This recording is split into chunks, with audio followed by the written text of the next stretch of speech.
Furvidni, Skapa, Specky. Welcome to Evil Bedtime Stories. I'm your host, Ravendude. The following video contains strong language and dark subjects. It's also terrible, and no one should watch or listen to it, ever. If you want to support your favorite Skald of Cthulhu, shove my content down the throats of everyone you know, violently. I also have an 11-hour-long video covering my recording, editing, and pontificating like an ass over the first story I ever narrated on my channel. It's available for $1 through Patreon, Ko-fi, and YouTube channel membership at Evil Bedtime Stories, linked down in the description. Thank you for joining me on my path of curiosity, creativity, and wisdom. Do you like Evil Bedtime Stories?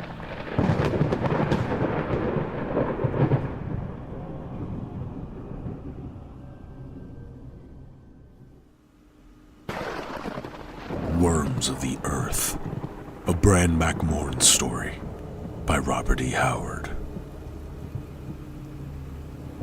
Chapter 1. Strike in the nails, soldiers, and let our guest see the reality of our good Roman justice. The speaker wrapped his purple cloak closer about his powerful frame and settled back into his official chair, much as he might have settled back in his seat at the Circus Maximus to enjoy the clash of gladiatorial swords. Realization of power colored his every move. Wedded pride was necessary to Roman satisfaction, and Titus Sulla was justly proud, for he was military governor of Eboracum and answerable only to the Emperor of Rome. He was a strongly built man of medium height, with the hawk-like features of the purebred Roman. Now a mocking smile curved his full lips, increasing the arrogance of his haughty aspect. Distinctly military in appearance, he wore the golden-scaled corselet and chased breastplate of his rank, with the short stabbing sword at his belt, and he held on his knee the silvered helmet with his plumed crest. Behind him stood a clump of impassive soldiers with shield and spear, blonde titans from the Rhineland. Before him was taking place the scene which apparently gave him so much real gratification. A scene common enough wherever stretched the far-flung boundaries of Rome. A rude cross lay flat upon the barren earth, and on it was bound a man, half naked, wild of aspect with his corded limbs, glaring eyes, and shock of tangled hair. His executioners were Roman soldiers, and with heavy hammers they prepared to pin the victim's hands and feet to the wood with iron spikes. Only a small group of men watched this ghastly scene. In the dread place of execution beyond the city walls, the governor and his watchful guards, a few young Roman officers, the man to whom Sulla had referred as guest, and who stood like a bronze image, unspeaking. Beside the gleaming splendor of the Roman, the quiet garb of this man seemed drab, almost somber. He was dark, but he did not resemble the Latins around him. There was about him none of the warm, almost oriental sensuality of the Mediterranean which colored their features. The blonde barbarians behind Sulla's chair were less unlike the man in facial outline than were the Romans.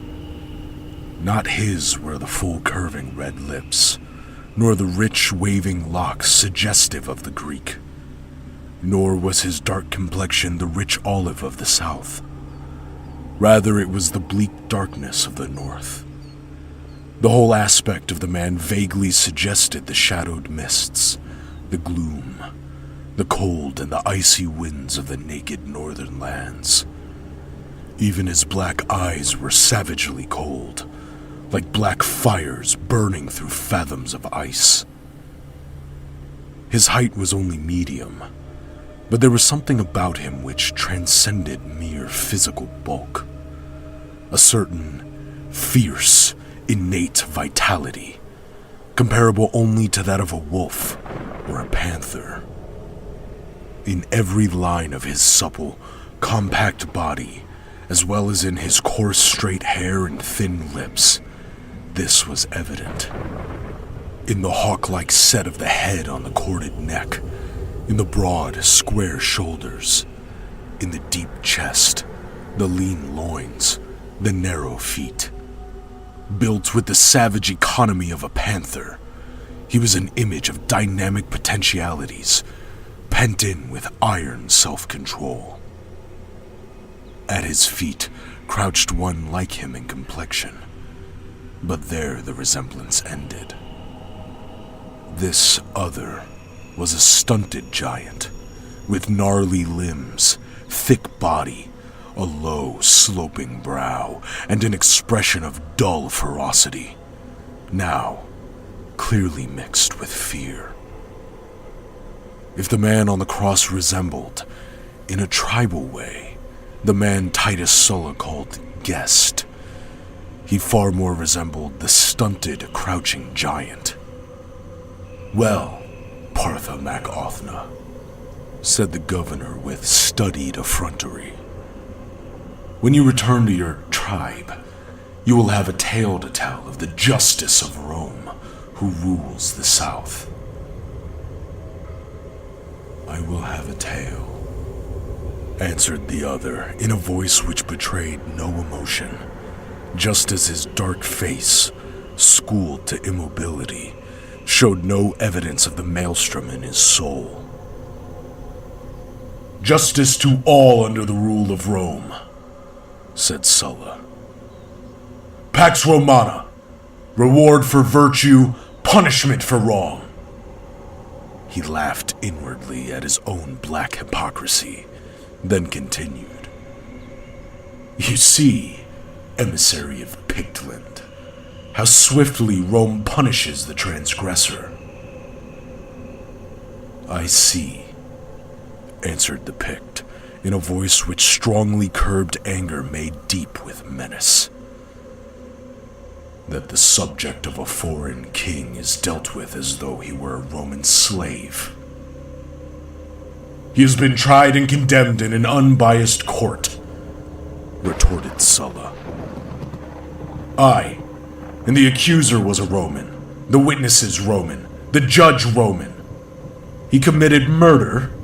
In a moment of fury, he struck down a Roman merchant who cheated, tricked, and robbed him, and to injury added insult. Aye, and a blow. Is his king but a dog, that Rome crucifies his subjects at will, condemned by Roman courts? Is his king too weak or foolish to do justice, were he informed and formal charges brought against the offender?" "Well," said Sulla cynically, "you may inform Bran MacMorn yourself. Rome, my friend, makes no account of her actions to barbarian kings. When savages come among us, let them act with discretion or suffer the consequences." The Pict shut his iron jaws with a snap that told Sulla further badgering would elicit no reply. The Roman made a gesture to the executioners. One of them seized a spike, and placing it against the thick wrist of the victim, smote heavily. The iron point sank deep through the flesh, crunching against the bones. The lips of the man on the cross writhed, though no moan escaped him. As a trapped wolf fights against his cage, the bound victim instinctively wrenched and struggled. The veins swelled in his temples, sweat beaded his low forehead. The muscles in arms and legs writhed and knotted. The hammers fell in inexorable strokes, driving the cruel points deeper and deeper through wrists and ankles. Blood flowed in a black river over the hands that held the spikes, staining the wood of the cross, and the splintering of bones was distinctly heard. Yet the sufferer made no outcry, though his blackened lips writhed back until the gums were visible, and his shaggy head jerked involuntarily from side to side. The man called Partha Othna stood like an iron image, eyes burning from an inscrutable face, his whole body hard as iron from the tension of his control. At his feet crouched his misshapen servant, hiding his face from the grim sight, his arms locked about his master's knees. Those arms gripped like steel, and under his breath the fellow mumbled ceaselessly, as if in invocation. The last stroke fell. The cords were cut from arm and leg, so that the man would hang supported by the nails alone. He had ceased his struggling that only twisted the spikes in his agonizing wounds. His bright black eyes, unglazed, had not left the face of the man called Partha Othna. In them lingered a desperate shadow of hope. Now the soldiers lifted the cross and set the end of it in the hole prepared, stamped the dirt about it to hold it erect. The Pict hung in midair, suspended by the nails in his flesh, but still, no sound escaped his lips. His eyes still hung on the somber face of the emissary, but the shadow of hope was fading.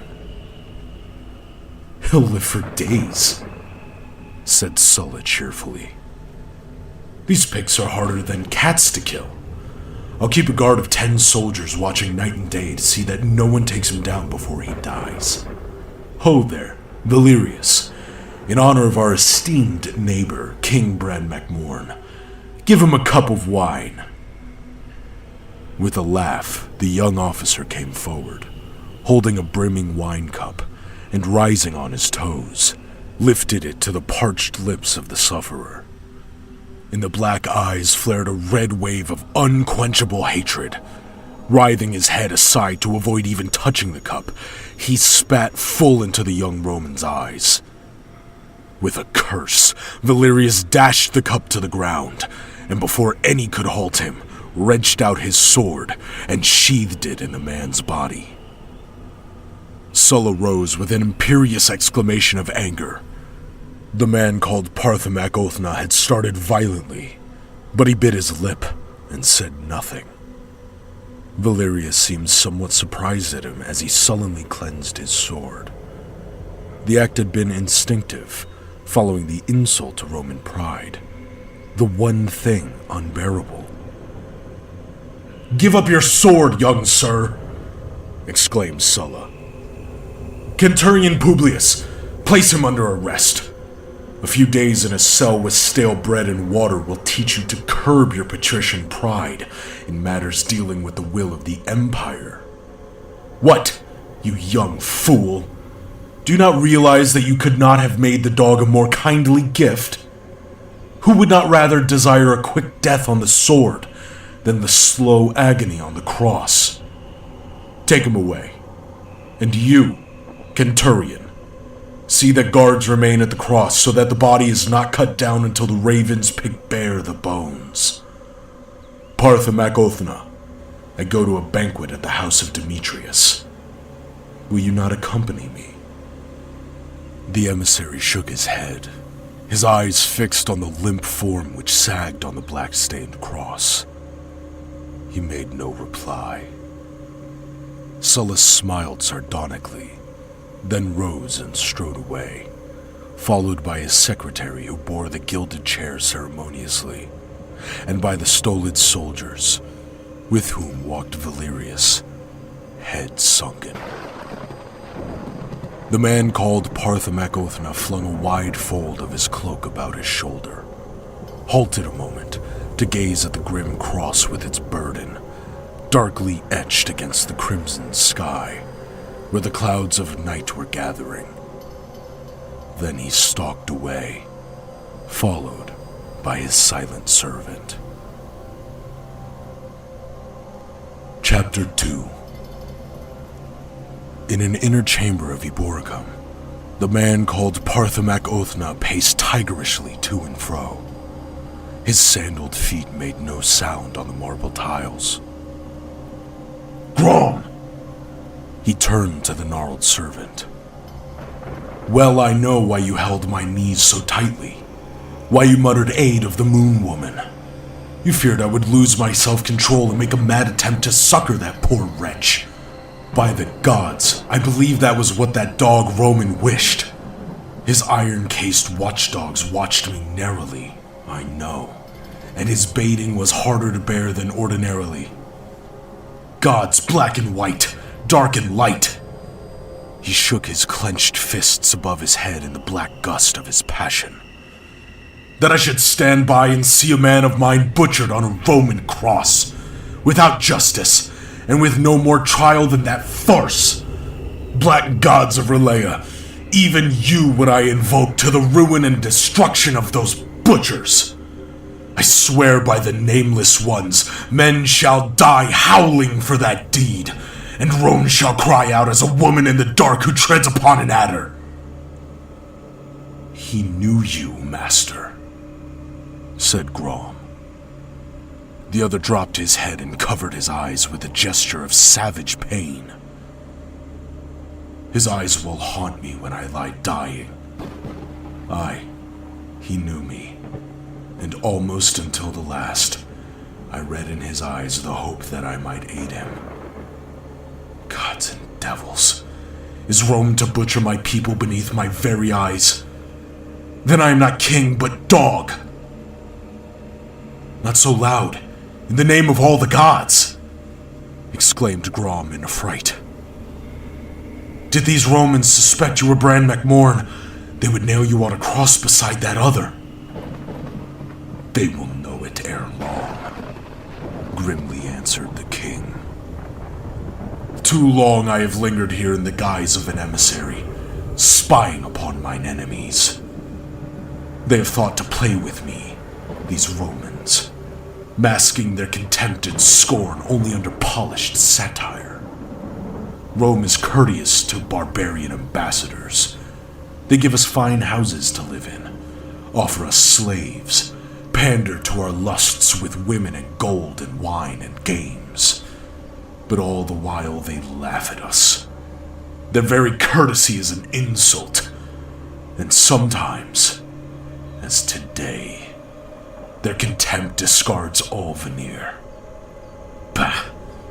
I've seen through their baitings, have remained imperturbably serene, and swallowed their studied insults. But this, by the fiends of hell, this is beyond human endurance. My people look to me. If I fail them, if I fail even one, even the lowest of my people, who will aid them? To whom shall they turn? By the gods, I'll answer the jibes of these Roman dogs with black shaft and trenchant steel." "And the chief with the plumes?"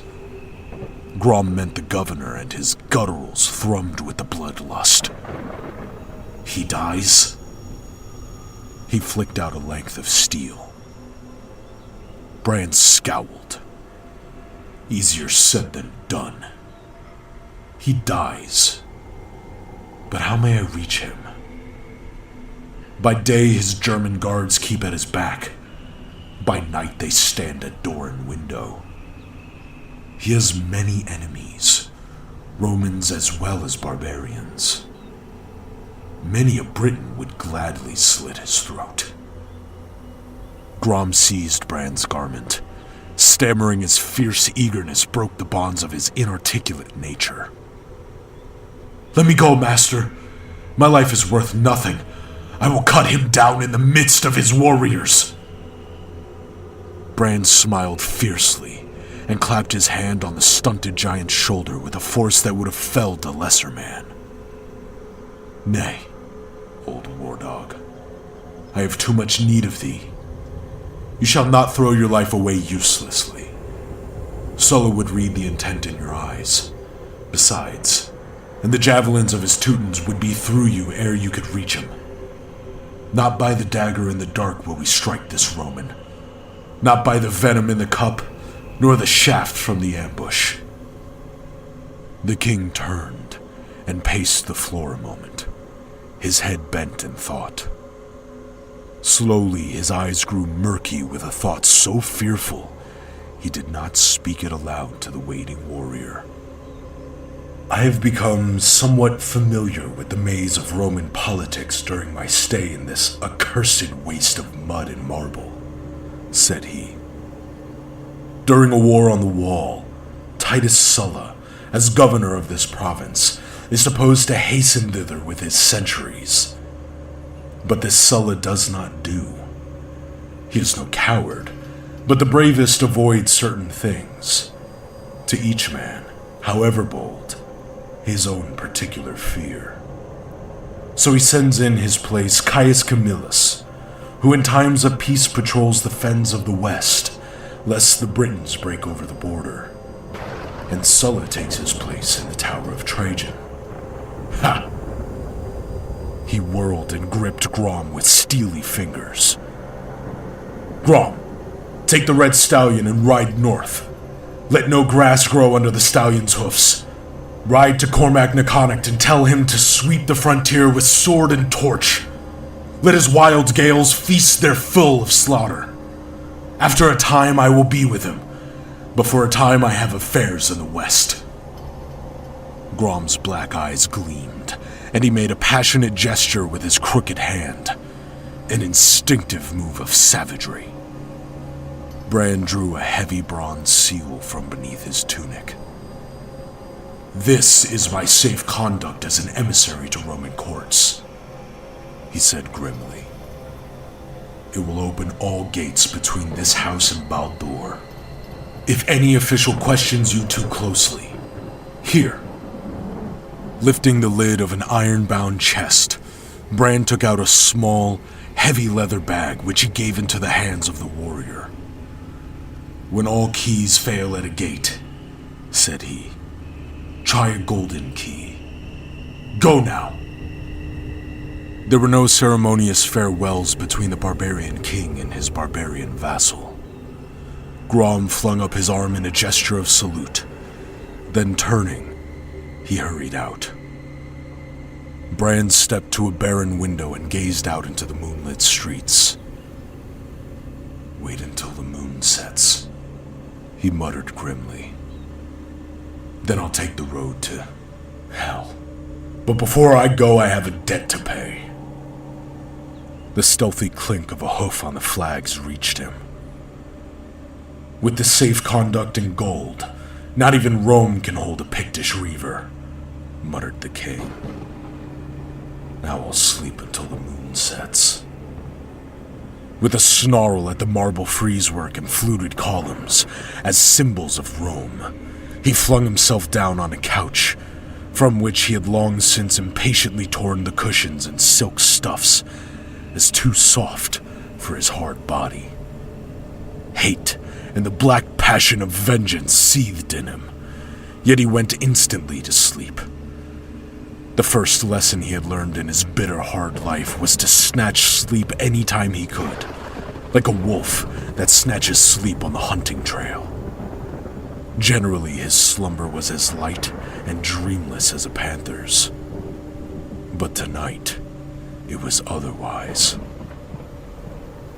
He sank into fleecy gray fathoms of slumber, and in a timeless, misty realm of shadows, he met the tall, lean, white-bearded figure of old Gunnar, the priest of the moon, high counselor to the king. And Bran stood aghast, for Gunnar's face was white as driven snow, and he shook as with ague.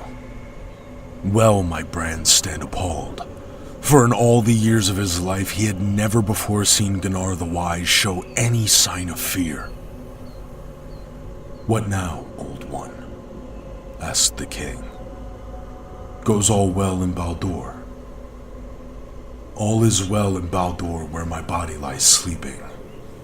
answered old Gunnar. "Across the void I have come to battle with you for your soul. King, are you mad? This thought you have thought in your brain." "Gunnar," answered Bran somberly. "This day I stood still and watched a man of mine die on the cross of Rome. What his name or his rank, I do not know. I do not care. He might have been a faithful unknown warrior of mine. He might have been an outlaw. I only know that he was mine. The first scents he knew were the scents of the heather. The first light he saw was the sunrise of the Pictish hills. He belonged to me, not to Rome. If punishment was just, then none but me should have dealt it. If he were to be tried, none but me should have been his judge. The same blood flowed in our veins. The same fire maddened our brains. In infancy, we listened to the same old tales, and in youth, we sang the same old songs. He was bound to my heartstrings, as every man and every woman and every child of Pictland is bound. It was mine to protect him. Now it is mine to avenge him." "But in the name of the gods, Bran," expostulated the wizard, "take your vengeance in another way. Return to the heather. Mass your warriors. Join with Cormac and his Gales, and spread a sea of blood and flame the length of the Great Wall." "All that I will do," grimly answered Bran. "But now, I will have a vengeance such as no Roman ever dreamed of. Ha! What do they know of the mysteries of this ancient isle, which sheltered strange life long before Rome rose from the marshes of the Tiber? Bran, there are weapons too foul to use, even against Rome." Bran barked short and sharp as a jackal. "Ha! There are no weapons I would not use against Rome. My back is at the wall. By the blood of the fiends, has Rome fought me fair? Pah! I am a barbarian king with a wolfskin mantle and an iron crown, fighting with my handful of bows and broken pikes against the queen of the world. What have I? The heather hills, the wattle huts, the spears of my shock-headed tribesmen. And I fight Rome, with her armored legions, her broad fertile plains and rich seas, her mountains and her rivers and her gleaming cities, her wealth, her steel, her gold, her majesty, and her wrath. By steel and fire I will fight her, and by subtlety and treachery, by the thorn in the foot, the adder in the path, the venom in the cup, the dagger in the dark. Aye," his voice sank somberly, "and by the worms of the earth." "But it is madness," cried Gunnar. "You will perish in the attempt you plan. You will go down to hell and you will not return. What of your people then?" "If I cannot serve them, I had better die," growled the king. "But you cannot even reach the beings you seek," cried Gunnar. "For untold centuries they have dwelt apart. There is no door by which you can come to them. Long ago they severed the bonds that bound them to the world we know." "Long ago," answered Bran somberly, "you told me that nothing in the universe was separated from the stream of life. A saying the truth of which I have often seen evident. No race, no form of life, but is close-knit somehow, by some manner, to the rest of life and the world. Somewhere there is a thin link connecting those I seek to the world I know. Somewhere there is a door, and somewhere among the bleak fens of the west I will find it." Stark horror flooded Gunnar's eyes, and he gave back crying, "Woe, woe, woe to Pictum! Woe to the unborn kingdom! Woe! Black woe to the sons of men! Woe! Woe! Bran awoke to a shadowed room and the starlight on the windowed bars. The moon had sunk from sight, though its glow was still faint above the housetops. Memory of his dream shook him, and he swore under his breath. Rising, he flung off cloak and mantle, donning a light shirt of black mesh mail, and girding on sword and dirk. Going again to the iron-bound chest, he lifted several compact bags and emptied the clinking contents into the leathern pouch at his girdle. Then, wrapping his wide cloak about him, he silently left the house. No servants there were to spy on him. He had impatiently refused the offer of slaves, which it was Rome's policy to furnish her barbarian emissaries. Gnarled Grom had attended to all Bran's simple needs. The stables fronted on the courtyard. A moment's groping in the dark and he placed his hand over a great stallion's nose, checking the nicker of recognition. Working without a light, he swiftly bridled and saddled the great brute, and went through the courtyard into a shadowy side street, leading him. The moon was setting, the border of floating shadows widening along the western wall. Silence lay on the marble palaces and mud hovels of Eboracum under the cold stars. Bran touched the pouch at his girdle, which was heavy with minted gold that bore the stamp of Rome. He had come to Eboracum posing as an emissary of Pictum, to act the spy. But being a barbarian, he had not been able to play his part in aloof formality and sedate dignity. He retained a crowded memory of wild feasts where wine flowed in fountains, of white-bosomed Roman women who, sated with civilized lovers, looked with something more than favor on a virile barbarian, of gladiatorial games, and of other games where dice clicked and spun, and tall stacks of gold changed hands. He had drunk deeply and gambled recklessly, after the manner of barbarians, and he had had a remarkable run of luck, due possibly to the indifference with which he won or lost. Gold to the Pict was so much dust, flowing through his fingers. In his land, there was no need of it. But he had learned its power in the boundaries of civilization. Almost under the shadow of the northwestern wall, he saw ahead of him loom the great watchtower, which was connected with and reared above the outer wall. One corner of the castle-like fortress, farthest from the wall, served as a dungeon. Bran left his horse standing in a dark alley, with the reins hanging on the ground, and stole like a prowling wolf into the shadows of the fortress. The young officer Valerius had awakened from a light, unquiet sleep by a stealthy sound at the barred window. He sat up, cursing softly under his breath as the faint starlight which etched the window bars fell across the bare stone floor and reminded him of his disgrace. Well, in a few days, he ruminated, he'd be well out of it. Sulla would not be too harsh on a man with such high connections.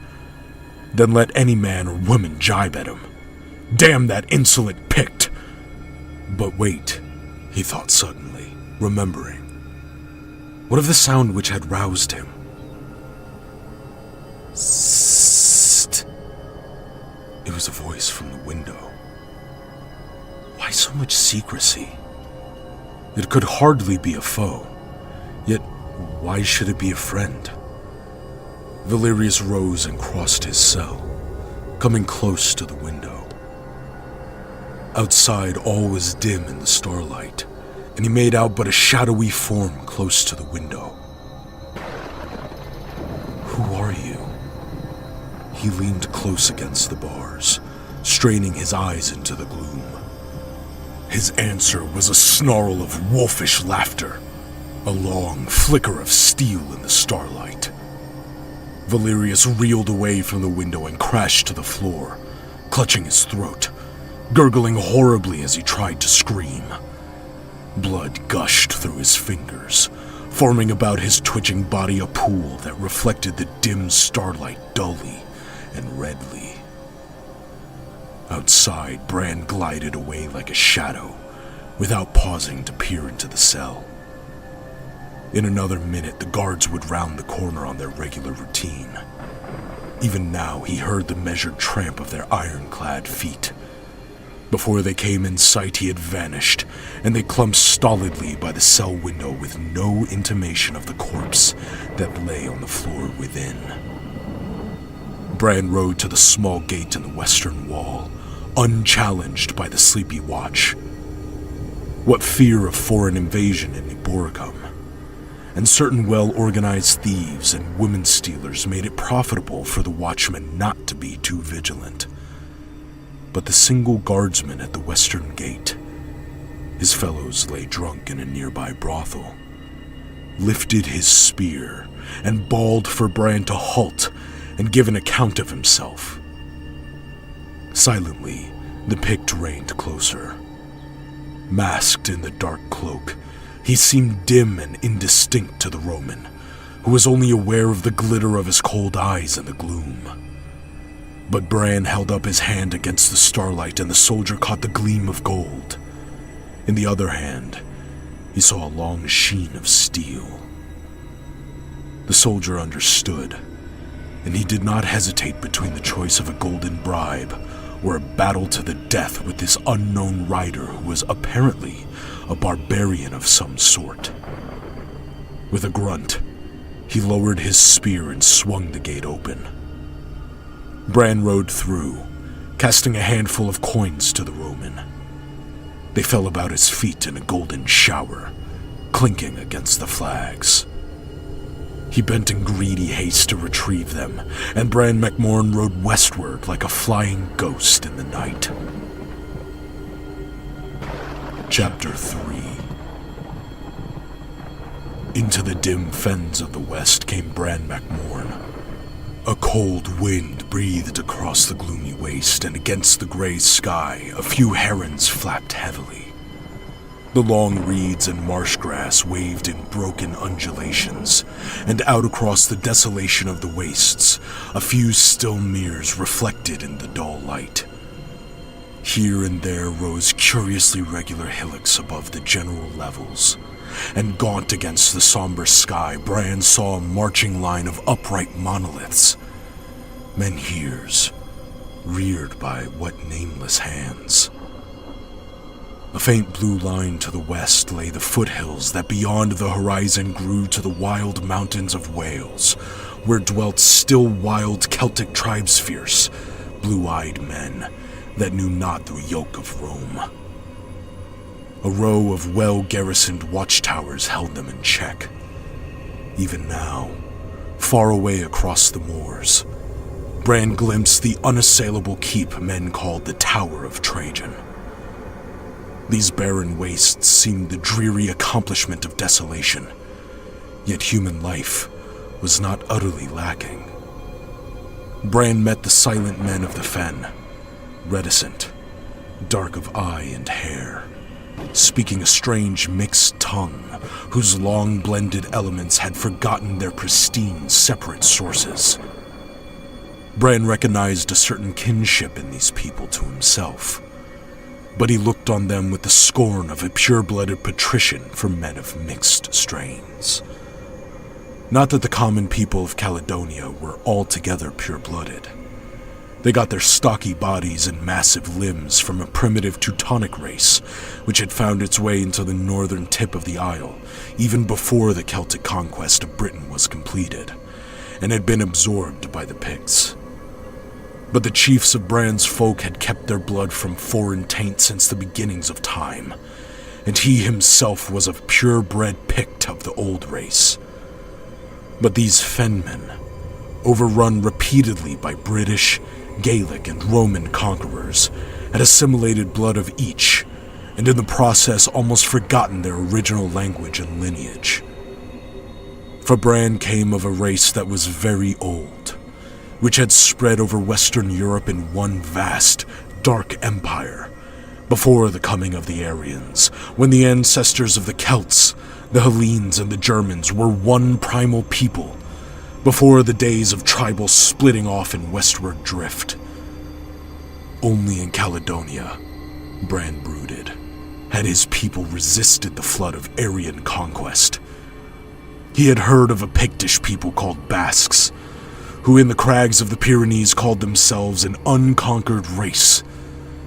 But he knew that they had paid tribute for centuries to the ancestors of the Gaels, before these Celtic conquerors abandoned their mountain realm and set sail for Ireland.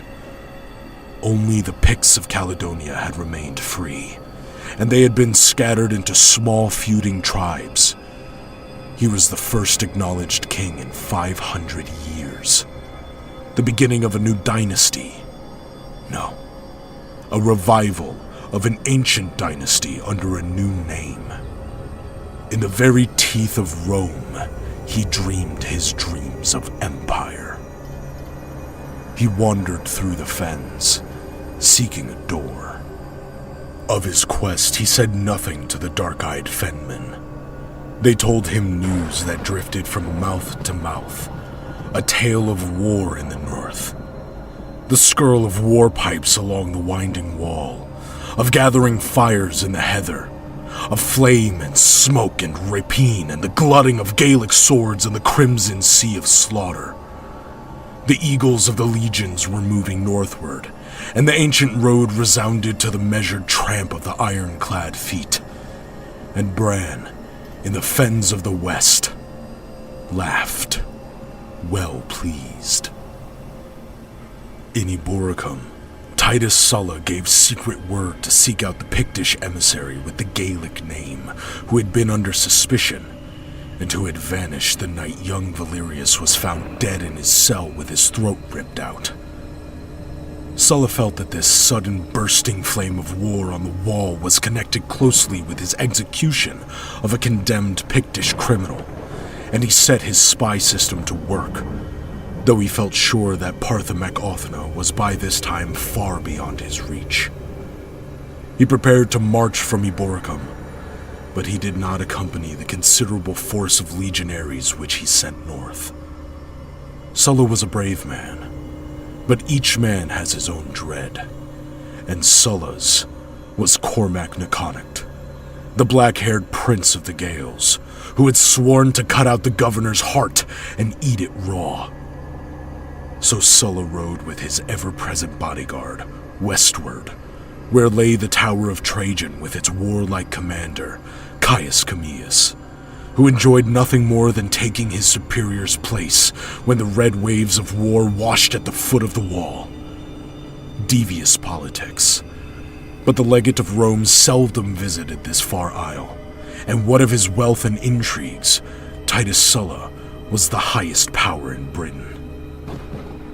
And Bran, knowing all this, patiently waited his coming in the deserted hut in which he had taken up his abode.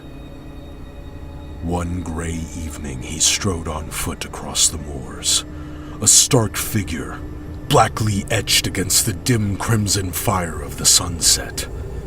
He felt the incredible antiquity of the slumbering land as he walked like the last man on the day after the end of the world.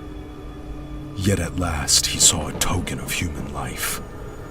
A drab hut of wattle and mud, set in the reedy breast of the fen. A woman greeted him from the open door, and Bran's somber eyes narrowed with a dark suspicion. The woman was not old, yet the evil wisdom of ages was in her eyes. Her garments were ragged and scanty, her black locks tangled and unkempt, lending her an aspect of wildness well in keeping with her grim surroundings. Her red lips laughed, but there was no mirth in her laughter, only a hint of mockery, and under the lips her teeth showed sharp and pointed like fangs. "Enter, master," said she. if you do not fear to share the roof of the witch woman of Dagon Moor." Bran entered silently and sat him down on a broken bench while the woman busied herself with the scanty meal cooking over an open fire on the squalid hearth. He studied her lithe, almost serpentine motions, the ears which were almost pointed, the yellow eyes which slanted curiously. "What do you seek in the fens, my lord?" she asked, turning toward him with a supple twist of her whole body. "I seek a door," he answered, chin resting on his fist. "I have a song to sing to the worms of the earth."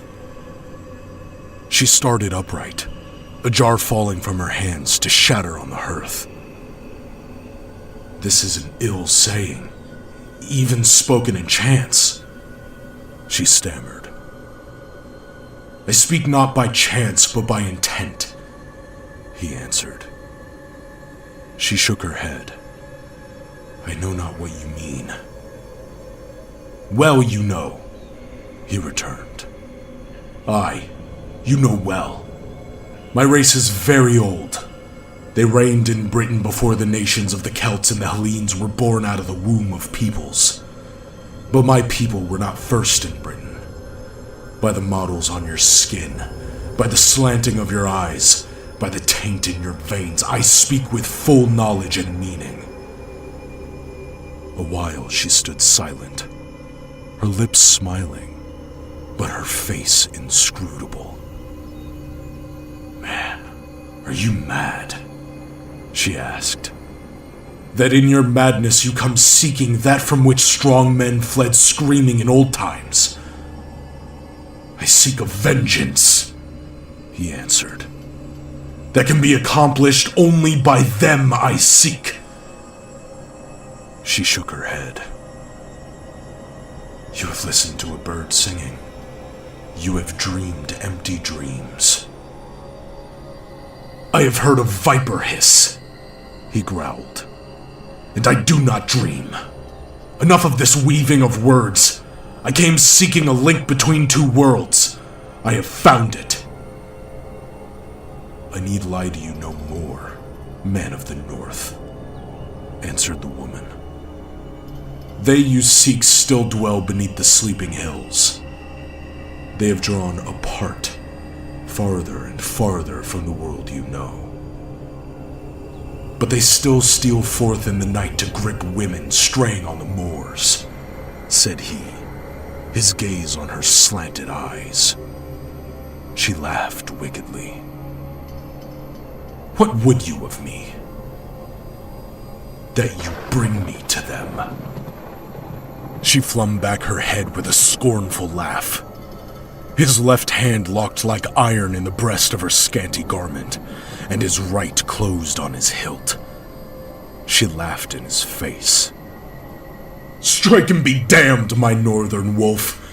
Do you think that such life as mine is so sweet that I would cling to it as a babe to the breast?" His hand fell away. "You are right. Threats are foolish. I will buy your aid." "How?" The laughing voice hummed with mockery. Bran opened his pouch and poured into his cupped palm a stream of gold. "More wealth than the men of the fen ever dreamed of." Again she laughed. "What is this rusty metal to me? Save it for some white-breasted Roman woman who will play the traitor for you." "Name me a price," he urged. "The head of an enemy. By the blood in my veins, with its heritage of ancient hate, who is mine enemy but thee?" She laughed, and springing, struck cat-like. But her dagger splintered on the mail beneath his cloak, and he flung her off with a loathsome flit of his wrist, which tossed her sprawling across her grass-strewn bunk. Lying there, she laughed up at him. "I will name you a price then, my wolf, and it may be in days to come you will curse the armor that broke Atlas' dagger." She rose and came close to him, her disquietingly long hands fastened fiercely into his cloak. "I will tell you, Black Bran, King of Caledon. Oh, I knew you when you came into my hut with your black hair and your cold eyes. I will lead you to the doors of hell if you wish, and the price shall be the kisses of a king. What of my blasted and bitter life, I, whom mortal men loathe and fear? I have not known the love of men, the clasp of a strong arm, the sting of human kisses. I, Atla, the werewoman of the moors. What have I known but the lone winds of the fen, the dreary fire of cold sunsets, the whispering of the marsh grasses, the faces that blink up at me in the waters of the meres, the footpad of night things in the gloom, the glimmer of red eyes, the grisly murmur of nameless beings in the night. I am half human at least. Have I not known sorrow and yearning and crying wistfulness and the drear ache of loneliness? Give to me, King. Give me your fierce kisses and your hurtful barbarian's embrace. Then in the long drear years to come I shall not utterly eat out my heart in vain envy of the white-bosomed women of men, for I shall have a memory few of them can boast. The kisses of a king. One night of love, O King, and I will guide you to the gates of hell." Bran eyed her somberly. He reached forth and gripped her arm in his iron fingers. An involuntary shudder shook him at the feel of her sleek skin. He nodded slowly, and drawing her close to him, forced his head down to meet her lifted lips. Chapter 4. The cold gray mists of dawn wrapped King Bran like a clammy cloak. He turned to the woman whose slanted eyes gleamed in the gray gloom. "Make good your part of the contract," he said roughly. "I sought a link between worlds, and in you I found it. I seek the one thing sacred to them. It shall be the key opening the door that lies unseen between me and them. Tell me how I can reach it." "I will." The red lips smiled terribly. "Go to the mound men call Dragon's Barrow. Draw aside the stone that blocks the entrance, and go under the dome of the mound. The floor of the chamber is made of 7 great stones, 6 grouped about the 7th. Lift out the center stone, and you will see." "Will I find the black stone?" he asked. "Dragon's Barrow is the door to the black stone," she answered. "If you dare follow the road." "Will the symbol be well guarded?"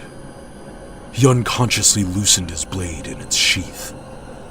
The red lips curled mockingly. "If you meet any on the road, you will die as no mortal man has died for long centuries. The stone is not guarded, as men guard their treasures. Why should they guard what man has never sought? Perhaps they will be near, perhaps not. It is a chance you must take if you wish the stone. Beware, King of Pictum. Remember it was your folk who, so long ago, cut the thread that bound them to human life. They were almost human then. They overspread the land and knew the sunlight. Now they have drawn apart. They know not the sunlight, and they shun the light of the moon. Even the starlight they hate. Far, far apart have they drawn. Who might have been men in time, but for the spears of your ancestors." The sky was overcast with misty gray, through which the sun shone coldly yellow when Bran came to Dagon's Barrow, a round hillock overgrown with rank grass of a curious fungoid appearance. On the eastern side of the mound showed the entrance of a crudely built stone tunnel, which evidently penetrated the barrow. One great stone blocked the entrance to the tomb. Bran laid hold of the sharp edges and exerted all his strength. It held fast. He drew his sword and worked the blade between the blocking stone and the sill. Using the sword as a lever, he worked carefully and managed to loosen the great stone and wrench it out. A foul charnel house scent flowed out of the aperture, and the dim sunlight seemed less to illuminate the cavern-like opening than to be fouled by the rank darkness which clung there. Sword in hand, ready for he knew not what, Bran groped his way into the tunnel, which was long and narrow, built up of heavy-joined stones, and was too low for him to stand erect. Either his eyes became somewhat accustomed to the gloom, or the darkness was, after all, somewhat lightened by the sunlight filtering in through the entrance. At any rate, he came into a round, low chamber, and was able to make out its general dome-like outline. Here, no doubt, in old times, had reposed the bones of him for whom the stones of the tomb had been joined, and the earth heaped high above them. But now of those bones no vestige remained on the stone floor. And bending close and straining his eyes, Bran made out the strange, startlingly regular pattern of that floor. 6 well-cut slabs, clustered about a 7th, 6-sided stone. He drove his sword point into a crack and pried carefully. The edge of the central stone tilted slightly upward. A little work, and he lifted it out and leaned it against the curving wall.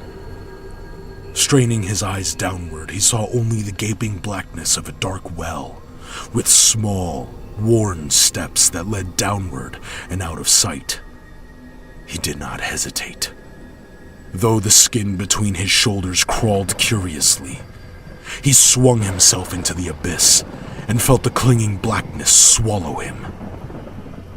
Groping downward, he felt his feet slip and stumble on steps too small for human feet. With one hand pressed hard against the side of the well, he steadied himself, fearing a fall into unknown and unlighted depths. The steps were cut into solid rock, yet they were greatly worn away. The farther he progressed, the less like steps they became, mere bumps of worn stone. Then the direction of the shaft changed sharply. It still led down, but at a shallow slant down which he could walk, elbows braced against the hollowed sides, head bent low beneath the curved roof. The steps had ceased altogether, and the stone felt slimy to the touch, like a serpent's lair. What beings, Bran wondered, had slithered up and down this slanting shaft? For how many centuries? The tunnel narrowed until Bran found it rather difficult to shove through. He lay on his back and pushed himself along with his hands, feet first. Still, he knew he was sinking deeper and deeper into the very guts of the earth. How far below the surface he was, he dared not contemplate. Then, ahead, a faint witch-fire gleam tinged the abysmal blackness. He grinned savagely, and without mirth. If they he sought came suddenly upon him, how could he fight in that narrow shaft? But he had put the thought of personal fear behind him when he began this hellish quest. He crawled on, thoughtless of all else but his goal. And he came at last into a vast space where he could stand upright. He could not see the roof of the place, but he got an impression of dizzying vastness. The blackness pressed in on all sides, and behind him he could see the entrance to the shaft from which he had just emerged, a black well in the darkness. But in front of him, a strange, grisly radiance glowed about a grim altar built of human skulls. The source of that light he could not determine, but on the altar lay a sullen, night-black object, the Black Stone. Bran wasted no time in giving thanks that the guardians of the grim relic were nowhere near. He caught up the stone, and gripping it under his left arm, crawled into the shaft. When a man turns his back on peril, its clammy menace looms more grisly than when he advances upon it. So Bran, crawling back up the nighted shaft with his grisly prize, felt the darkness turn on him and slink beneath him, grinning with dripping fangs. Clammy sweat beaded his flesh, and he hastened to the best of his ability, ears strained for some stealthy sound to betray that fell shapes were at his heels. Strong shudders shook him, despite himself, and the short hair on his neck prickled as if a cold wind blew at his back. When he reached the first of the tiny steps, he felt as if he had attained to the outer boundaries of the mortal world. Up them he went, stumbling and slipping, and with a deep gasp of relief came out into the tomb, whose spectral grayness seemed like the blaze of noon in comparison to the Stygian depths he had just traversed. He replaced the central stone and strode into the light of the outer day, and never was the cold yellow light of the sun more grateful, as it dispelled the shadows of black-winged nightmares of fear and madness that seemed to have ridden him up out of the black deeps. He shoved the great blocking stone back into place, and picking up the cloak he had left at the mouth of the tomb, he wrapped it about the Black Stone and hurried away, a strong revulsion and loathing shaking his soul and lending wings to his strides. A gray silence brooded over the land. It was desolate as the blind side of the moon, yet Bran felt the potentialities of life under his feet, in the brown earth, sleeping. But how soon to waken, and in what horrific fashion? He came through the tall masking reeds to the still deep men called Dagon's Mere. No slightest ripple ruffled the cold blue water to give evidence of the grisly monster legend said dwelt beneath. Bran closely scanned the breathless landscape. He saw no hint of life, human or unhuman. He sought the instincts of his savage soul to know if any unseen eyes fixed their lethal gaze upon him, and found no response. He was alone, as if he were the last man alive on Earth. Swiftly, he unwrapped the Black Stone, and as it lay in his hands like a solid, sullen block of darkness, he did not seek to learn the secret of its material, nor scan the cryptic characters carved thereon. Weighing it in his hands and calculating the distance, he flung it far out, so that it fell almost exactly in the middle of the lake. A sullen splash, and the waters closed over it. There was a moment of shimmering flashes on the bosom of the lake. Then the blue surface stretched pallid and unrippled again. Chapter 5. The werewoman turned swiftly as Bran approached her door. Her slant eyes widened. You? And alive? And sane? I have been into hell and I have returned, he growled. What is more, I have that which I sought. The Black Stone, she cried. You really dared steal it. Where is it? No matter, but last night my stallion screamed in his stall, and I heard something crunch beneath his thundering hoofs, which was not the wall of the stable. and there was blood on his hoofs when I came to see, and blood on the floor of the stall. And I have heard stealthy sounds in the night, and noises beneath my dirt floor, as if worms burrowed deep in the earth. They know I have stolen their stone. Have you betrayed me?" She shook her head. "I keep your secret. They do not need my word to know you. The farther they have retreated from the world of men, the greater have grown their powers in other, uncanny ways. Some dawn your hut will stand empty, and if men dare investigate, they will find nothing except crumbling bits of earth on the dirt floor." Bran smiled terribly. "I have not planned and toiled thus far to fall prey to the talons of vermin. If they strike me down in the night, they will never know what became of their idol, or whatever it be to them. I would speak with them. Dare you come with me and meet them in the night?" she asked. "Thunder of all gods!" he snarled.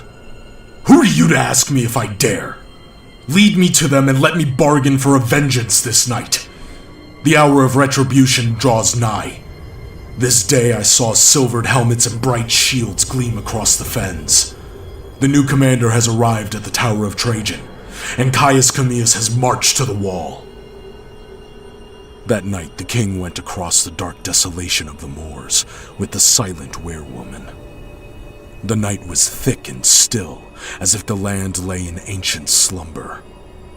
The stars blinked vaguely, mere points of red struggling through the unbreathing gloom. Their gleam was dimmer than the glitter in the eyes of the woman who glided beside the king. Strange thoughts shook Bran, vague, titanic, primeval. Tonight, ancestral linkings with these slumbering fens stirred in his soul and troubled him with the phantasmal, eon-veiled shapes of monstrous dreams. The vast age of his race was born upon him, where now he walked an outlaw and an alien. Dark-eyed kings in whose mold he was cast had reigned in old times. The Celtic and Roman invaders were as strangers to this ancient isle beside his people. Yet his race likewise had been invaders, and there was an older race than his, a race whose beginnings lay lost and hidden back beyond the dark oblivion of antiquity. Ahead of them loomed a low range of hills, which formed the easternmost extremity of those straying chains which far away climbed at last to the mountains of Wales. The woman led the way up what might have been a sheep path, and halted before a wide, black, gaping cave. "A door to those you seek, O king." Her laughter rang hateful in the gloom. "Dare ye enter?" His fingers closed in her tangled locks, and he shook her viciously. "Ask me but once more if I dare, and your head and shoulders part company. Lead on." Her laughter was like sweet, deadly venom. They passed into the cave, and Bran struck flint and steel. The flicker of the tinder showed him a wide, dusty cavern, on the roof of which hung clusters of bats. Lighting a torch, he lifted it and scanned the shadowy recesses, seeing nothing but dust and emptiness. "Where are they?"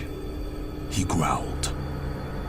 She beckoned him to the back of the cave and leaned against the rough wall, as if casually. But the king's keen eyes caught the motion of her hand pressing hard against a projecting ledge. He recoiled as a round black well gaped suddenly at his feet. Again, her laughter slashed him like a keen silver knife. He held the torch to the opening, and again saw small worn steps leading down. "They do not need those steps," said Atla. "Once they did, before your people drove them into the darkness. But you will need them. She thrust the torch into a niche above the well. It shed a faint red light into the darkness below. She gestured into the well, and Bran loosened his sword and stepped into the shaft. As he went down into the mystery of the darkness, the light was blotted out above him, and he thought for an instant Atla had covered the opening again. Then he realized that she was descending after him. The descent was not a long one. Abruptly, Bran felt his feet on a solid floor. Atla swung down beside him and stood in the dim circle of light that drifted down the shaft. Bran could not see the limits of the place into which he had come. "Many caves in these hills," said Atla, her voice sounding small and strangely brittle in the vastness, "are but doors to greater caves which lie beneath, even as a man's words and deeds are but small indications of the dark caverns of murky thought lying behind and beneath." And now Bran was aware of movement in the gloom. The darkness was filled with stealthy noises not like those made by any human foot. Abruptly, sparks began to flash and float in the blackness, like flickering fireflies. Closer they came, until they girdled him in a wide half-moon. And beyond the ring gleamed other sparks, a solid sea of them, fading away in the gloom until the farthest were mere tiny pinpoints of light. And Bran knew that they were the slanted eyes of the beings who had come upon him in such numbers that his brain reeled at the contemplation and at the vastness of the cavern. Now that he faced his ancient foes, Bran knew no fear. He felt the waves of terrible menace emanating from them, the grisly hate, the inhuman threat to body, mind, and soul. More than a member of a less ancient race, he realized the horror of his position.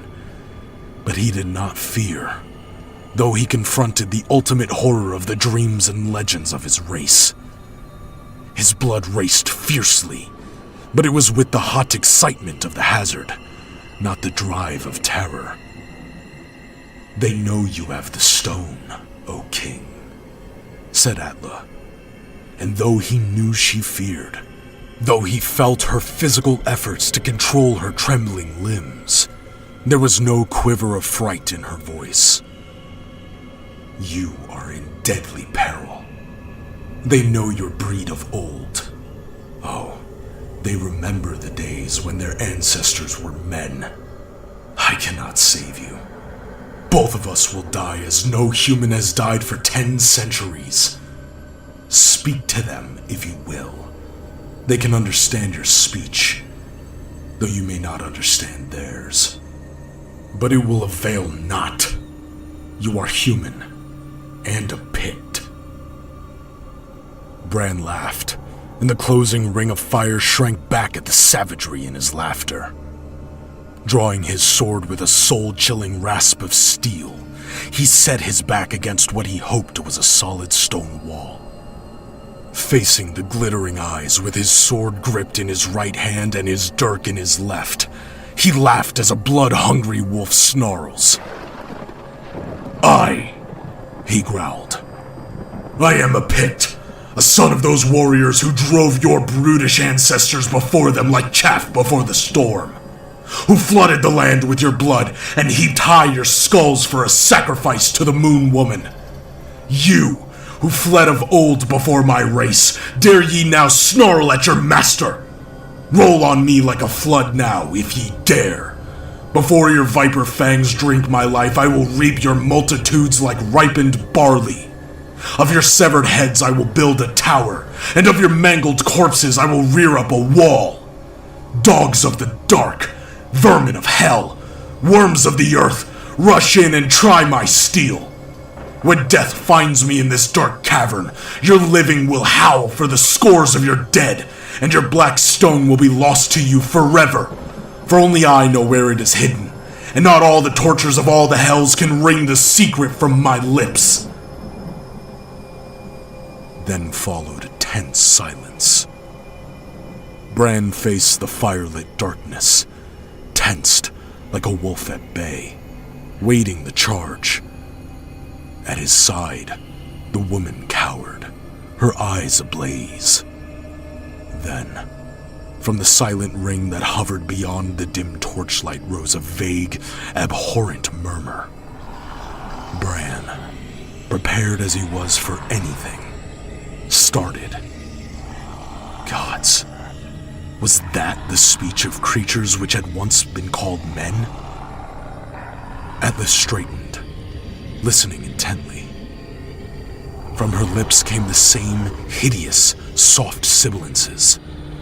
And Bran, though he had already known the grisly secret of her being, knew that never again could he touch her, save with soul-shaken loathing. She turned to him, a strange smile curving her red lips dimly in the ghostly light. "They fear you, O King. By the black secrets of R'lyeh, who are you that hell itself quails before you? Not your steel, but the stark ferocity of your soul has driven unused fear into their strange minds. They will buy back the black stone at any price." Good. Bran sheathed his weapons. "They shall promise not to molest you because of your aid to me. And," his voice hummed like the purr of a hunting tiger, "they shall deliver into my hands Titus Sulla, governor of Eborgum, now commanding the Tower of Trajan. This they can do. How, I know not.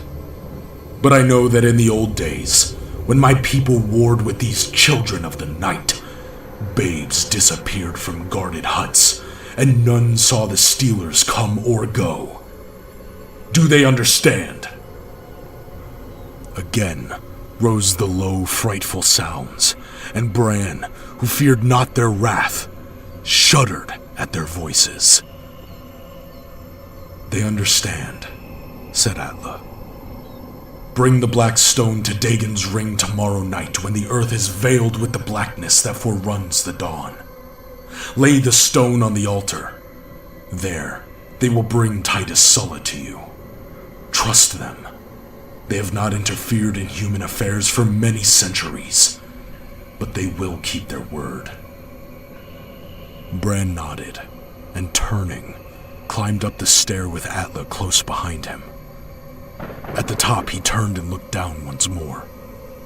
As far as he could see floated a glittering ocean of slanted yellow eyes upturned. But the owners of those eyes kept carefully beyond the dim circle of torchlight, and of their bodies he could see nothing.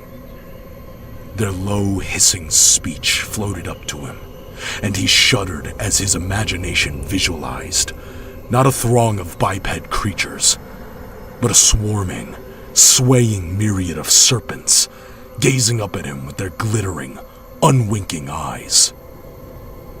He swung into the upper cave, and Atla thrust the blocking stone back in place. It fitted into the entrance of the well with uncanny precision. Bran was unable to discern any crack in the apparently solid floor of the cavern. Atla made a motion to extinguish the torch, but the king stayed her. "Keep it so until we are out of the cave," he grunted. "We might tread on an adder in the dark." Atla's sweetly hateful laughter rose maddeningly in the flickering gloom. Chapter 6. It was not long before sunset when Bran came again to the reed-grown marge of Dagon's Mare.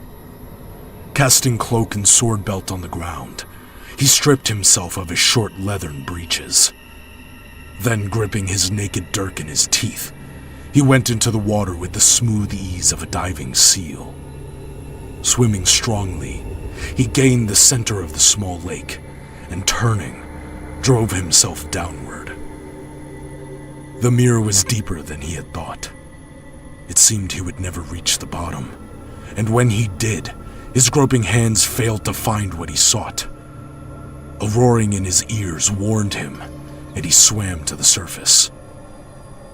Gulping deep of the refreshing air, he dived again, and again his quest was fruitless.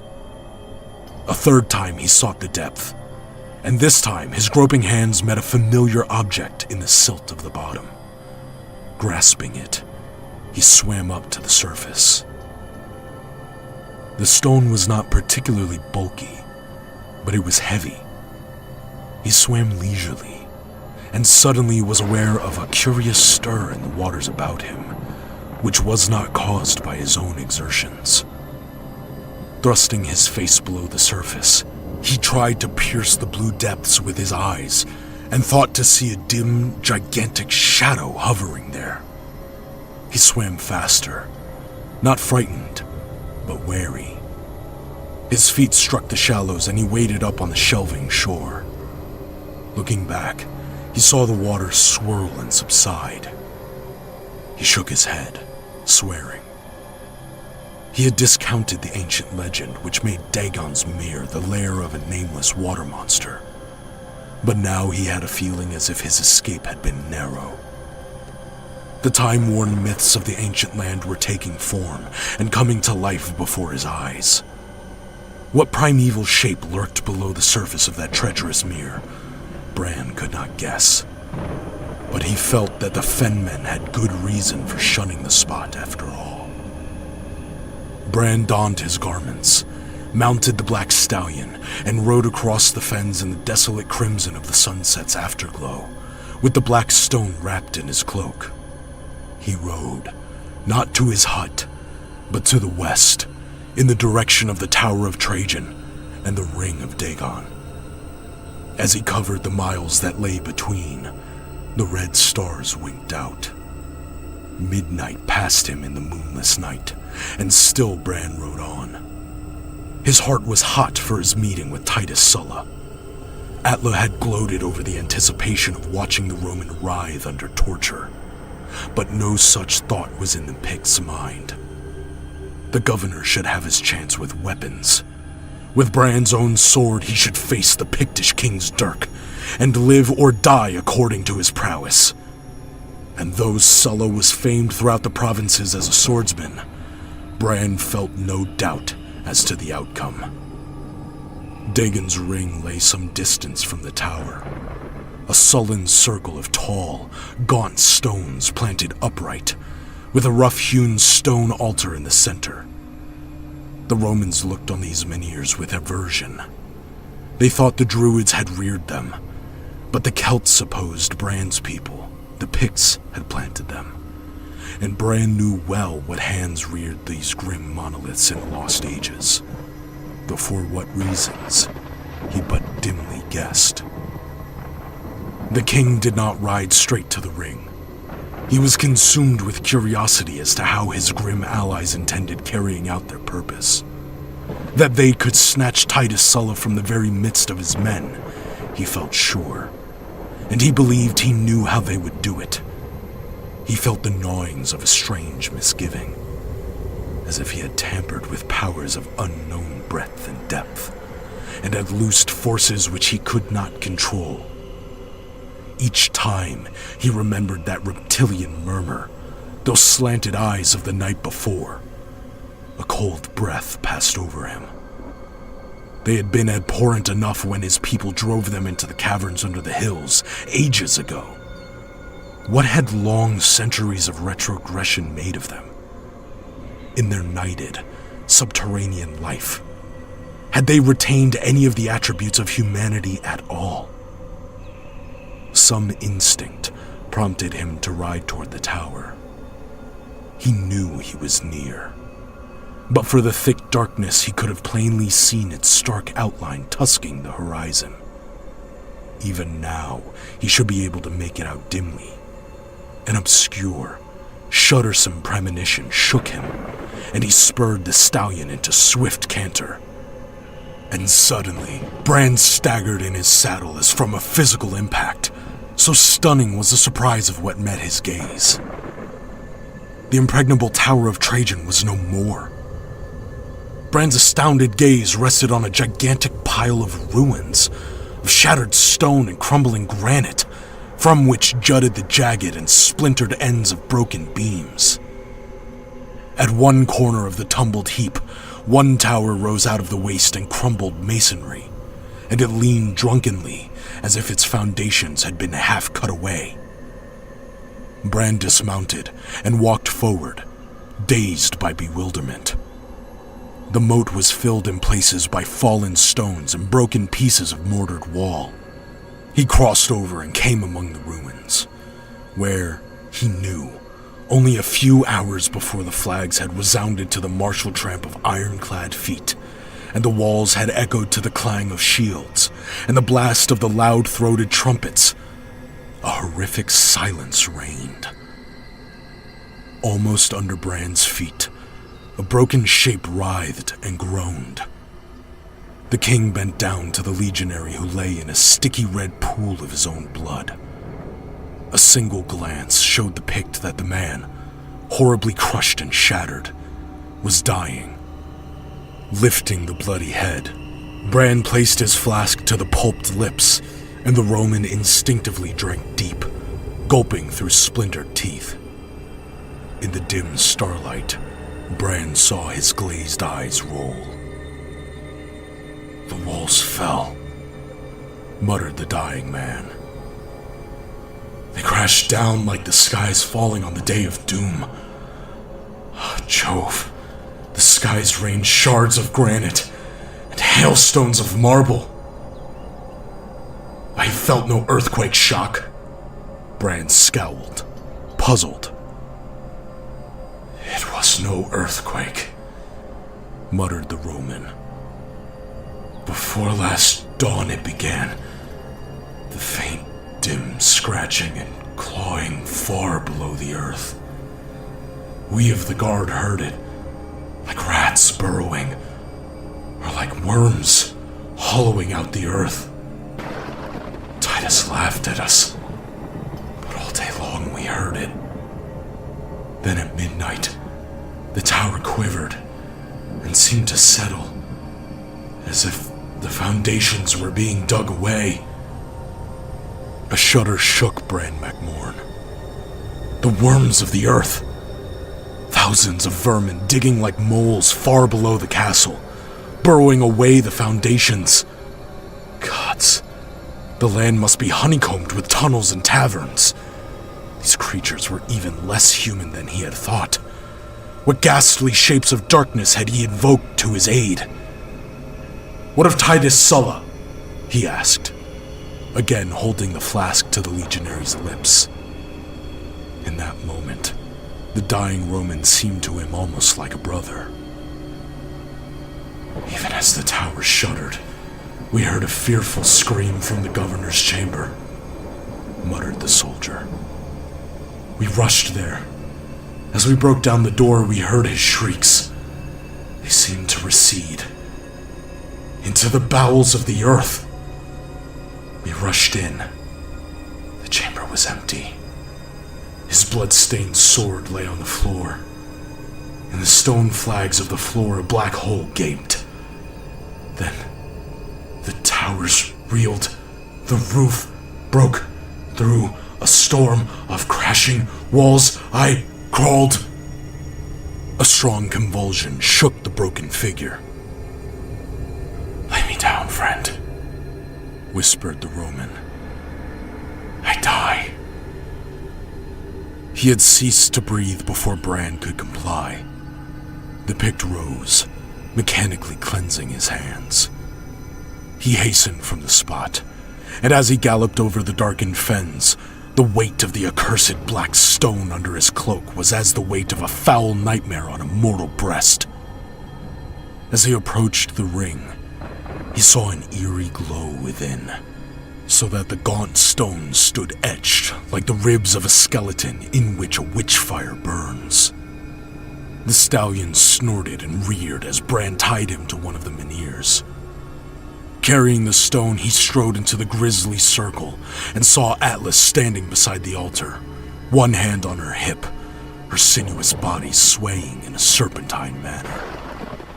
The altar glowed all over with ghastly light, and Bran knew someone, probably Atla, had rubbed it with phosphorus from some dank swamp or quagmire. He strode forward, and whipping his cloak from about the stone, flung the accursed thing onto the altar. "I fulfilled my part of the contract," he growled. "And they theirs," she retorted. "Look, they come." He wheeled, his hand instinctively dropping to his sword. Outside the ring, the great stallion screamed savagely and reared against his tether. The night wind moaned through the waving grass, and an abhorrent soft hissing mingled with it. Between the menhirs flowed a dark tide of shadows, unstable and chaotic. The ring filled with glittering eyes, which hovered beyond the dim, elusive circle of illumination cast by the phosphorescent altar. Somewhere in the darkness, a human voice tittered and gibbered idiotically. Bran stiffened, the shadows of a horror clawing at his soul. He strained his eyes, trying to make out the shapes of those who ringed him, but he glimpsed only billowing masses of shadow which heaved and writhed and squirmed with almost fluid consistency. "Let them make good their bargain!" he exclaimed angrily. "Then see, O king!" cried Atla in a voice of piercing mockery. There was a stir, a seething in the writhing shadows, and from the darkness crept, like a four-legged animal, a human shape that fell down and groveled at Bran's feet, and writhed and mowed, and lifting a death's head, howled like a dying dog. In the ghastly light, Bran, soul-shaken, saw the blank, glassy eyes, the bloodless features, the loose, writhing, froth-covered lips of sheer lunacy. Gods, was this Titus Sulla? The proud lord of life and death in Aboricum's proud city? Bran bared his sword. "I had thought to give this stroke in vengeance," he said somberly. "I give it in mercy. Vale Caesar." The steel flashed in the eerie light, and Sulla's head rolled to the foot of the glowing altar, where it lay staring up at the shadowed sky. "They harmed him not!" Atla's hateful laugh slashed the sick silence.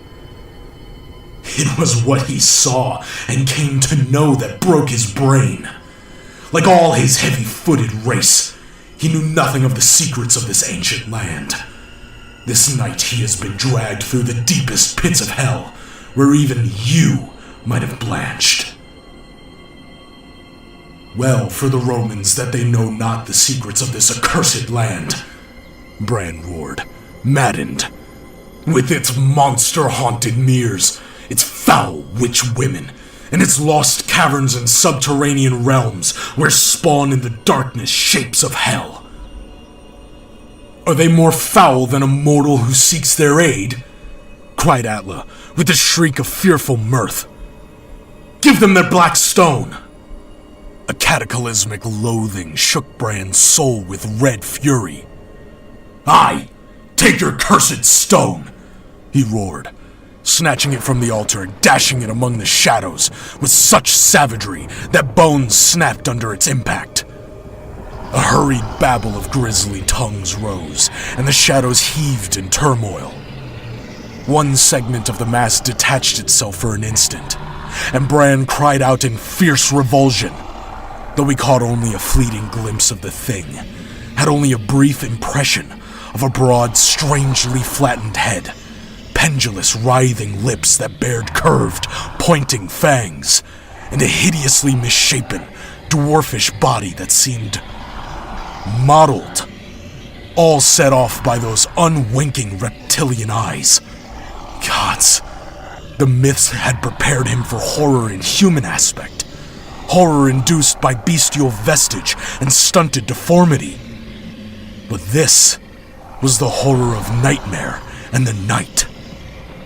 "Go back to hell and take your idol with you," he yelled, brandishing his clenched fist to the skies as the thick shadows receded, flowing back and away from him like the foul waters of some black flood. "Your ancestors were men, though strange and monstrous. But gods, ye have become in ghastly fact what my people called ye in scorn. Worms of the earth, back into your holes and burrows. Ye foul the air and leave on the clean earth the slime of the serpents ye have become. Gunnar was right. There are shapes too foul to use even against Rome." He sprang from the ring as a man flees the touch of a coiling snake, and tore the stallion free. At his elbow, Atla was shrieking with fearful laughter. All human attributes dropped from her like a cloak in the night. "King of Pictland!" she cried. "King of fools! Do you blanch at so small a thing? Stay, and let me show you real fruits of the pits." "Run, fool, run! But you are stained with the taint. You have called them forth, and they will remember. And in their own time they will come to you again." He yelled a wordless curse and struck her savagely in the mouth with his open hand. She staggered, blood starting from her lips, but her fiendish laughter only rose higher. Bran leaped into the saddle, wild for the clean heather and the cold blue hills of the north, where he could plunge his sword into clean slaughter and his sickened soul into the red maelstrom of battle, and forget the horror which lurked below the fens of the west. He gave the frantic stallion the rein, and rode through the night like a hunted ghost, until the hellish laughter of the howling werewoman died out in the darkness behind.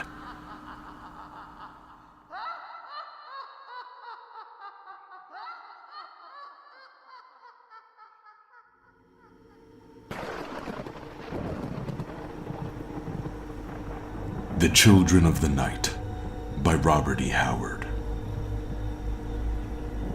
There were, I remember, 6 of us in Conrad's bizarrely fashioned study, with its queer relics from all over the world and its long rows of books which ranged from the Mandrake Press edition of Boccaccio to a Missale Romanum, bound in clasped oak boards and printed in Venice, 1740. Clements and Professor Kirwan had just engaged in a somewhat testy anthropological argument. Clements upholding the theory of a separate, distinct alpine race, while the professor maintained that this so-called race was merely a deviation from an original Aryan stock, possibly the result of an admixture between the southern or Mediterranean races and the Nordic people. "And how," asked Clements, "do you account for their brachycephalicism? The Mediterraneans were as long-headed as the Aryans. Would admixture between these dolichocephalic peoples produce a broad-headed intermediate type? Special conditions might bring about a change in an originally long-headed race," snapped Kirawan. "Boaz has demonstrated, for instance, that in the case of immigrants to America, skull formations often change in one generation. And Flinders Petrie has shown that the Lombards changed from a long-headed to a round-headed race in a few centuries. But what caused these changes? Much is yet unknown to science," answered Kirawan. "And we need not be dogmatic. No one knows, as yet, why people of British and Irish ancestry tend to grow unusually tall in the Darling district of Australia, cornstalks as they are called, or why people of such descent generally have thinner jaw structures after a few generations in New England. The universe is full of the unexplainable, and therefore the uninteresting, according to Mackin," laughed Taverell. Conrad shook his head. "I must disagree. To me, the unknowable is most tantalizingly fascinating." which accounts, no doubt, for all the works on witchcraft and demonology I see on your shelves," said Kettrick, with a wave of his hand toward the rows of books. And let me speak of Kettrick. Each of the 6 of us was of the same breed. That is to say, a Briton or an American of British descent. By British, I include all natural inhabitants of the British Isles.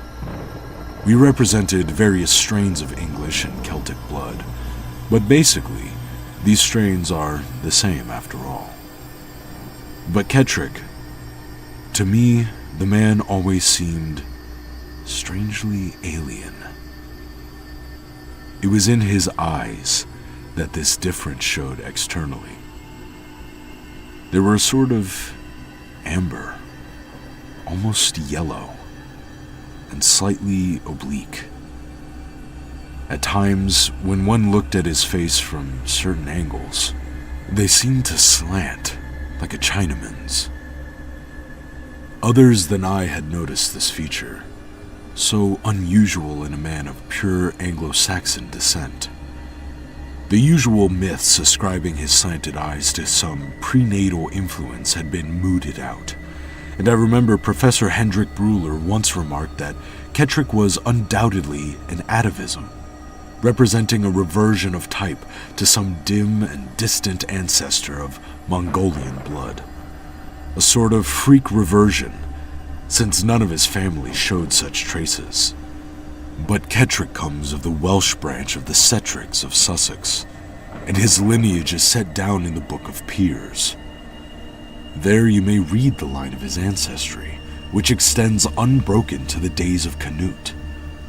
No slightest trace of Mongoloid intermixture appears in the genealogy, and how could there have been such intermixture in Old Saxon England?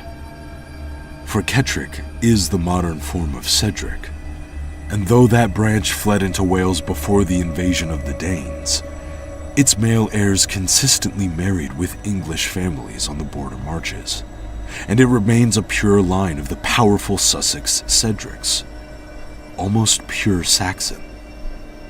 As for the man himself, this defect of his eyes, if it can be called a defect, is his only abnormality, except for a slight and occasional lisping of speech.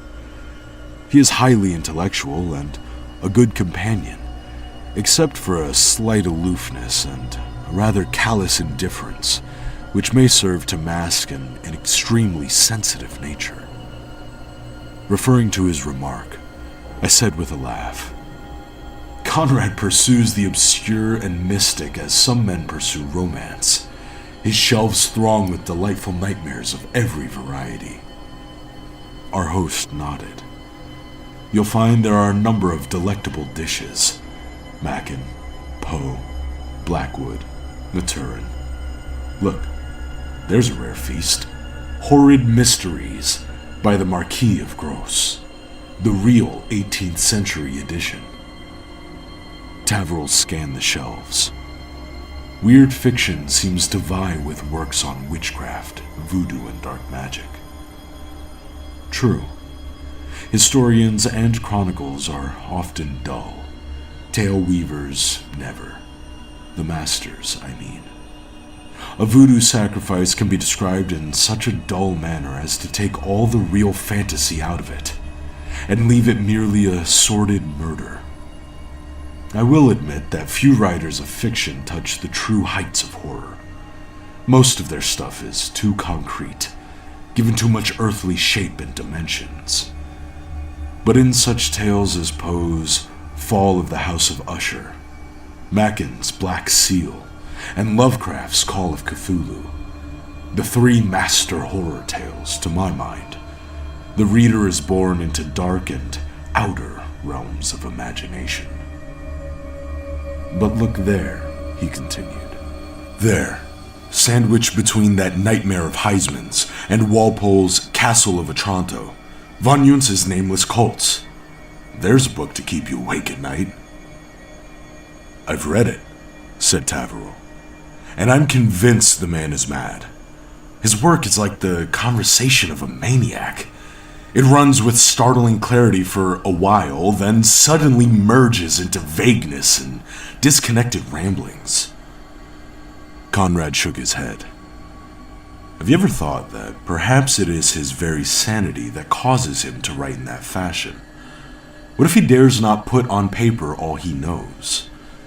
What if his vague suppositions are dark and mysterious hints, keys to the puzzle, to those who know? Bosh! This from Kirwan. Are you intimating that any of the nightmare cults referred to by von Yuntz survived to this day? If they ever existed, save in the hag-ridden brain of a lunatic poet and philosopher? Not he alone used hidden meanings, answered Conrad. If you will scan various works of certain great poets, you may find double meanings. Men have stumbled onto cosmic secrets in the past and given a hint of them to the world in cryptic words. Do you remember von Yuntz's hints of a city in the waste? What do you think of Fleeker's line? Pass not beneath. Men say their blows in stony deserts still a rose, but with no scarlet to her leaf, and from whose heart no perfume flows. Men may stumble upon secret things, but von Yuntz dipped deep into forbidden mysteries. He was one of the few men, for instance, who could read the Necronomicon in the original Greek translation. Taveril shrugged his shoulders, and Professor Kirwan, though he snorted and puffed viciously at his pipe, made no direct reply, for he, as well as Conrad, had delved into the Latin version of the book, and had found there things not even a cold-blooded scientist could answer or refute. Well, he said presently, suppose we admit the former existence of cults revolving about such nameless and ghastly gods and entities as Cthulhu, Yog-Sothoth, Sathagua, Golgoroth, and the like. But I cannot find it in my mind to believe that survivals of such cults lurk in the dark corners of the world today. To our surprise, Clements answered. He was a tall, lean man, silent almost to the point of taciturnity, and his fierce struggles with poverty in his youth had lined his face beyond his years. Like many another artist, he lived a distinctly dual literary life, his swashbuckling novels furnishing him a generous income, and his editorial position on The Cloven Hoof affording him full artistic expression. The Cloven Hoof was a poetry magazine whose bizarre contents had often aroused the shocked interest of the conservative critics. You remember von Yuntz makes mention of a so-called brand cult, said Clements, stuffing his pipe bowl with a peculiarly villainous brand of shag tobacco. I think I heard you and Taveril discussing it once. As I gather from his hints, snapped Kirwan, von Yuntz includes this particular cult among those still in existence. Absurd. Again, Clements shook his head. When I was a boy, working my way through a certain university, I had for a roommate a lad as poor and ambitious as I. If I told you his name, it would startle you. Though he came of an old Scotch line of Galloway, he was obviously of a non-Aryan type. This is in strictest confidence, you understand. But my roommate talked in his sleep. I began to listen and put his disjointed mumbling together. And in his mutterings, I first heard of the ancient cult hinted at by von Yuntz, of the king who rules the Dark Empire, which was a revival of an older, darker empire dating back into the Stone Age, and of the great, nameless cavern where stands the Dark Man, the image of Bran MacMorn, carved in his likeness by a master hand while the great king yet lived, and to which each worshipper of Bran makes a pilgrimage once in his or her lifetime. Yes, that cult lives today in the descendants of Bran's people.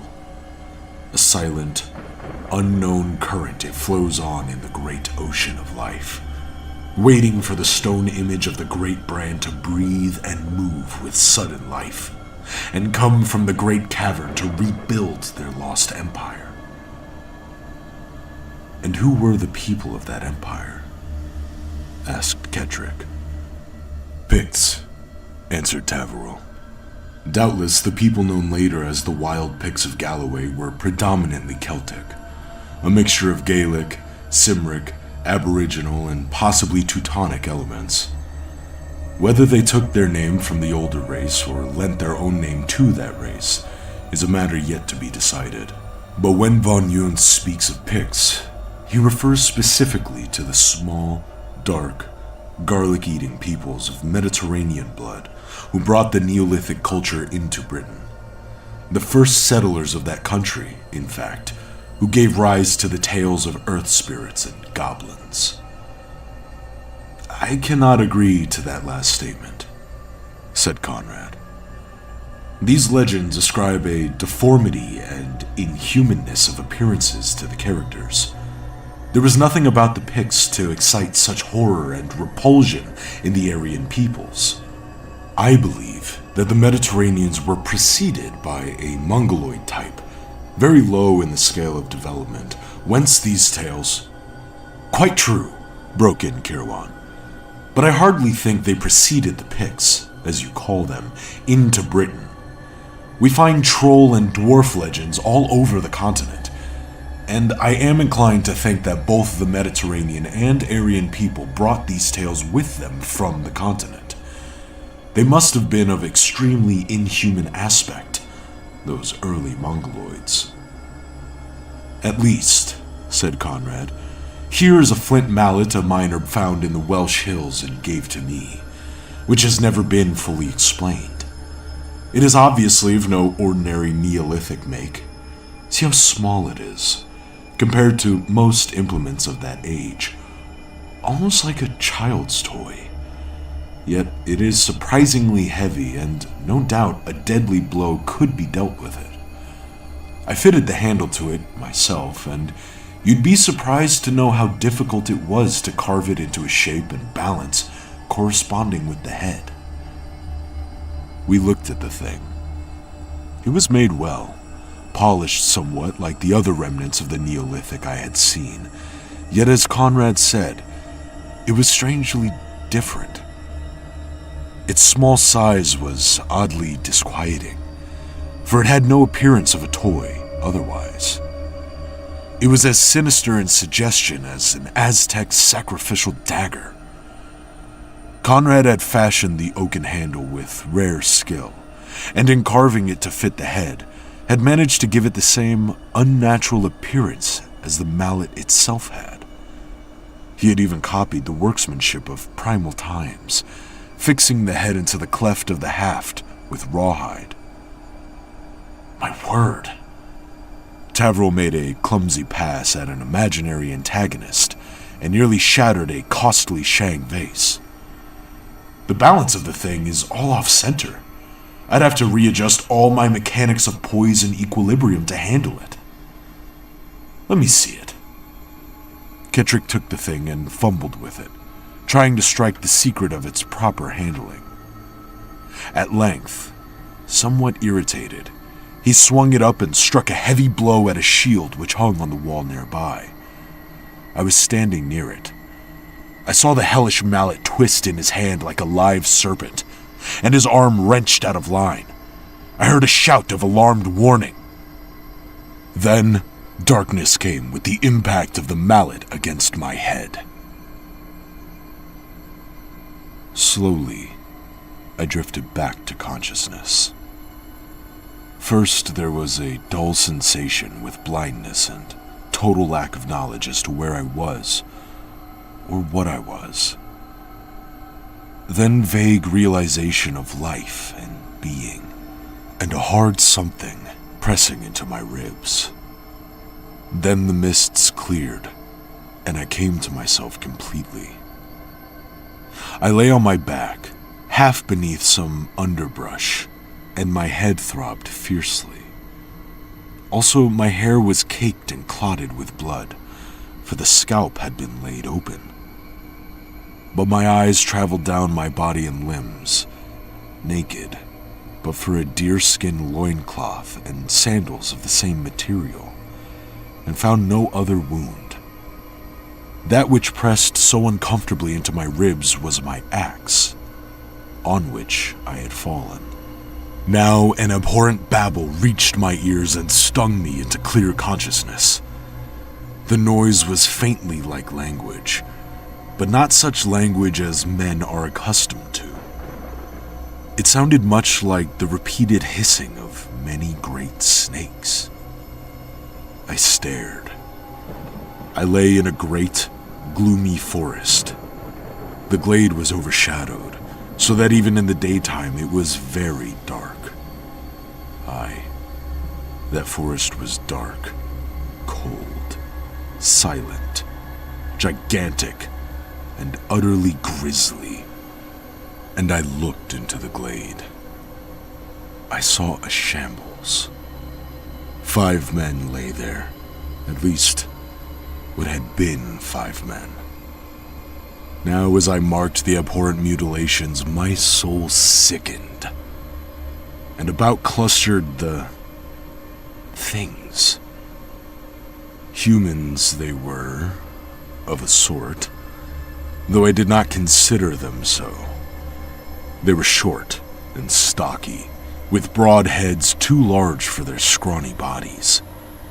Their hair was snaky and stringy, their faces broad and square, with flat noses, hideously slanted eyes, a thin gash for a mouth, and pointed ears. They wore the skins of beasts, as did I, but these hides were but cruelly dressed. They bore small bows and flint-tipped arrows, flint knives and cudgels, and they conversed in a speech as hideous as themselves, a hissing, reptilian speech that filled me with dread and loathing. Oh, I hated them as I lay there. My brain flamed with white-hot fury. And now I remembered. We had hunted, we 6 youths of the Sword People, and wandered far into the grim forest which our people generally shunned. Weary of the chase, we had paused to rest. To me had been given the first watch, for in those days, no sleep was safe without a sentry. Now, shame and revulsion shook my whole being. I had slept. I had betrayed my comrades. And now they lay gashed and mangled, butchered while they slept, by vermin who had never dared to stand before them on equal terms. I, Aryara, had betrayed my trust. I remembered. I had slept, and in the midst of a dream of the hunt, fire and sparks had exploded in my head, and I had plunged into a deeper darkness where there were no dreams. And now, the penalty. They, who had stolen through the dense forest and smitten me senseless, had not paused to mutilate me. Thinking me dead, they had hastened swiftly to their grisly work. Now perhaps they had forgotten me for a time. I had sat somewhat apart from the others, and when struck, had fallen half under some bushes. But soon, they would remember me. I would hunt no more, dance no more in the dances of hunt and love and war, see no more the wattle huts of the Sword People. But I had no wish to escape back to my people. Should I slink back with the tale of infamy and disgrace? Should I hear the words of scorn my tribe would fling at me, see the girls point their contemptuous fingers at the youth who slept and betrayed his comrades to the knives of vermin? Tears stung my eyes, and slow hate heaved up in my bosom and my brain. I would never bear the sword that marked the warrior.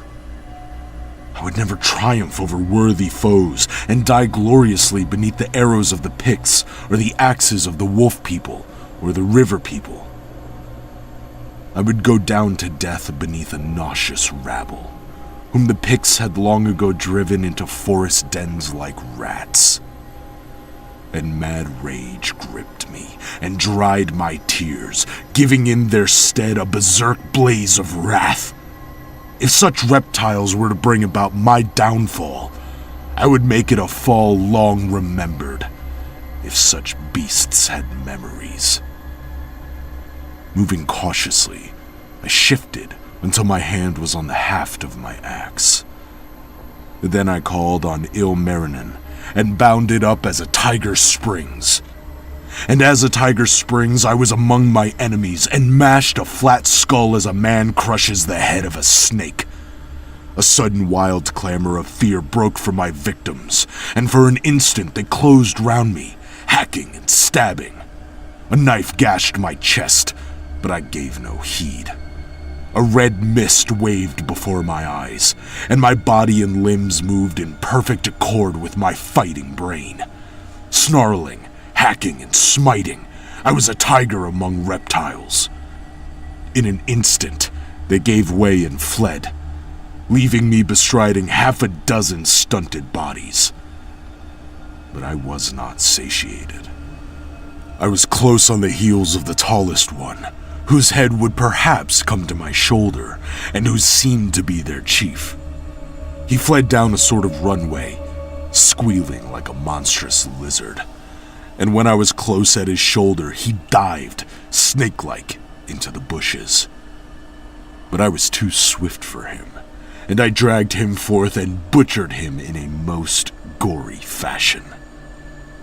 And through the bushes I saw the trail he was striving to reach. A path winding in and out among the trees, almost too narrow to allow the traversing of it by a man of normal size. I hacked off my victim's hideous head, and carrying it in my left hand, went up the serpent path, with my red axe in my right. Now, as I strode swiftly along the path and blood splashed beside my feet at every step from the severed jugular of my foe, I thought of those I hunted. We held them in so little esteem. We hunted by day in the forest they haunted. What they called themselves, we never knew. For none of our tribe ever learned the accursed hissing sibilances they used as speech. But we called them children of the night. And night things they were indeed, for they slunk in the depths of the dark forests and in subterraneous dwellings, venturing forth into the hills only when their conquerors slept. It was at night that they did their foul deeds.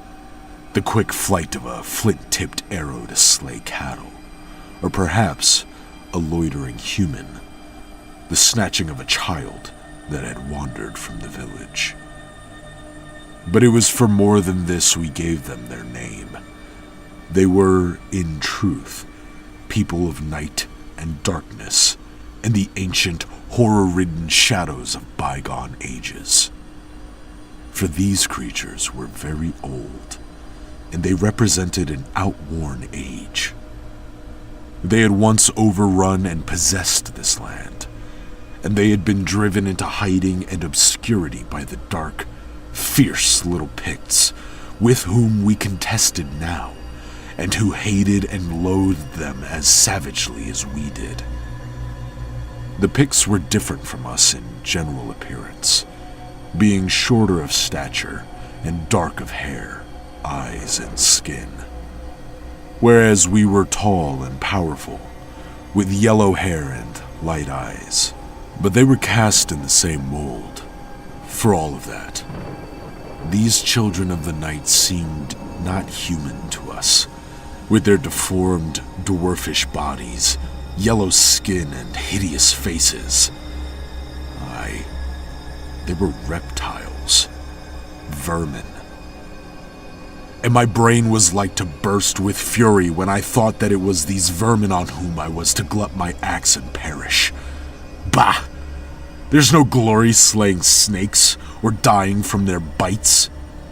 All this rage and fierce disappointment turned on the objects of my hatred.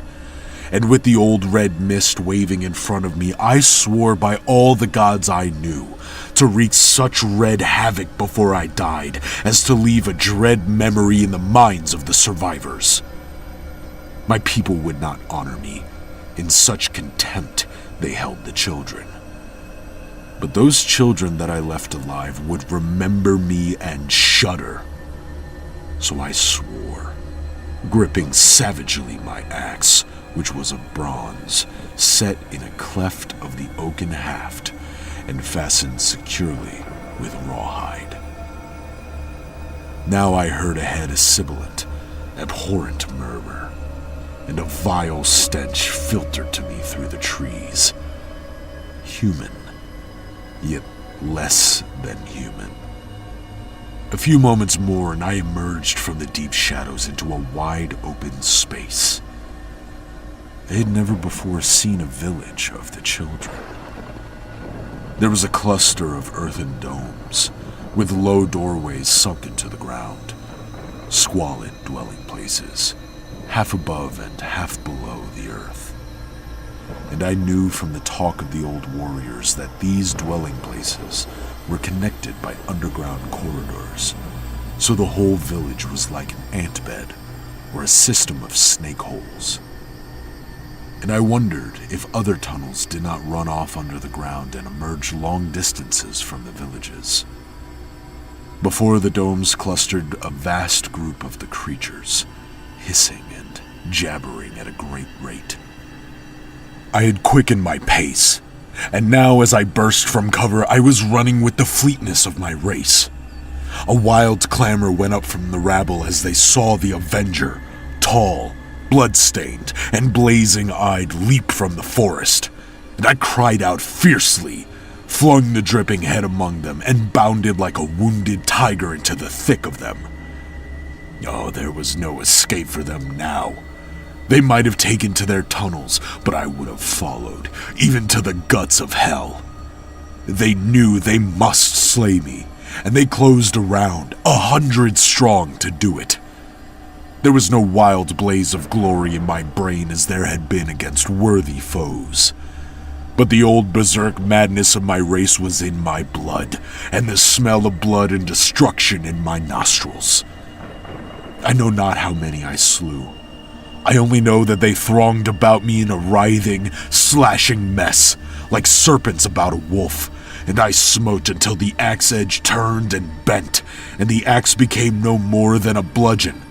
And I smashed skulls, split heads, splintered bones, scattered blood and brains in one red sacrifice to Ilmarinen, god of the sword people.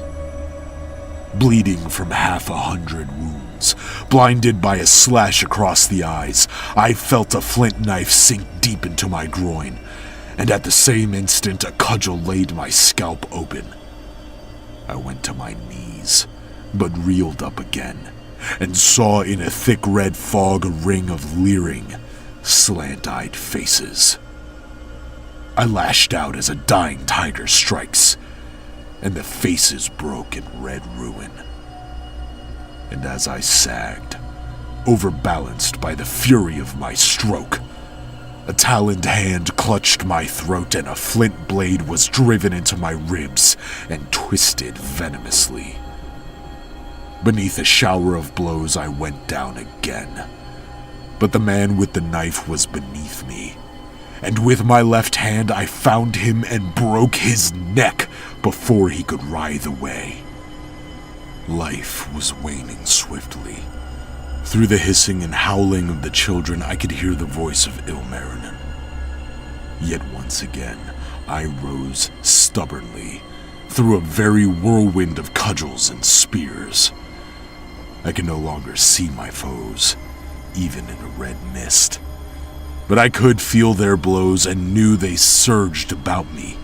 I braced my feet, gripped my slippery axe haft with both hands, and calling once more on Ilmarinen, I heaved up the axe and struck one last terrific blow.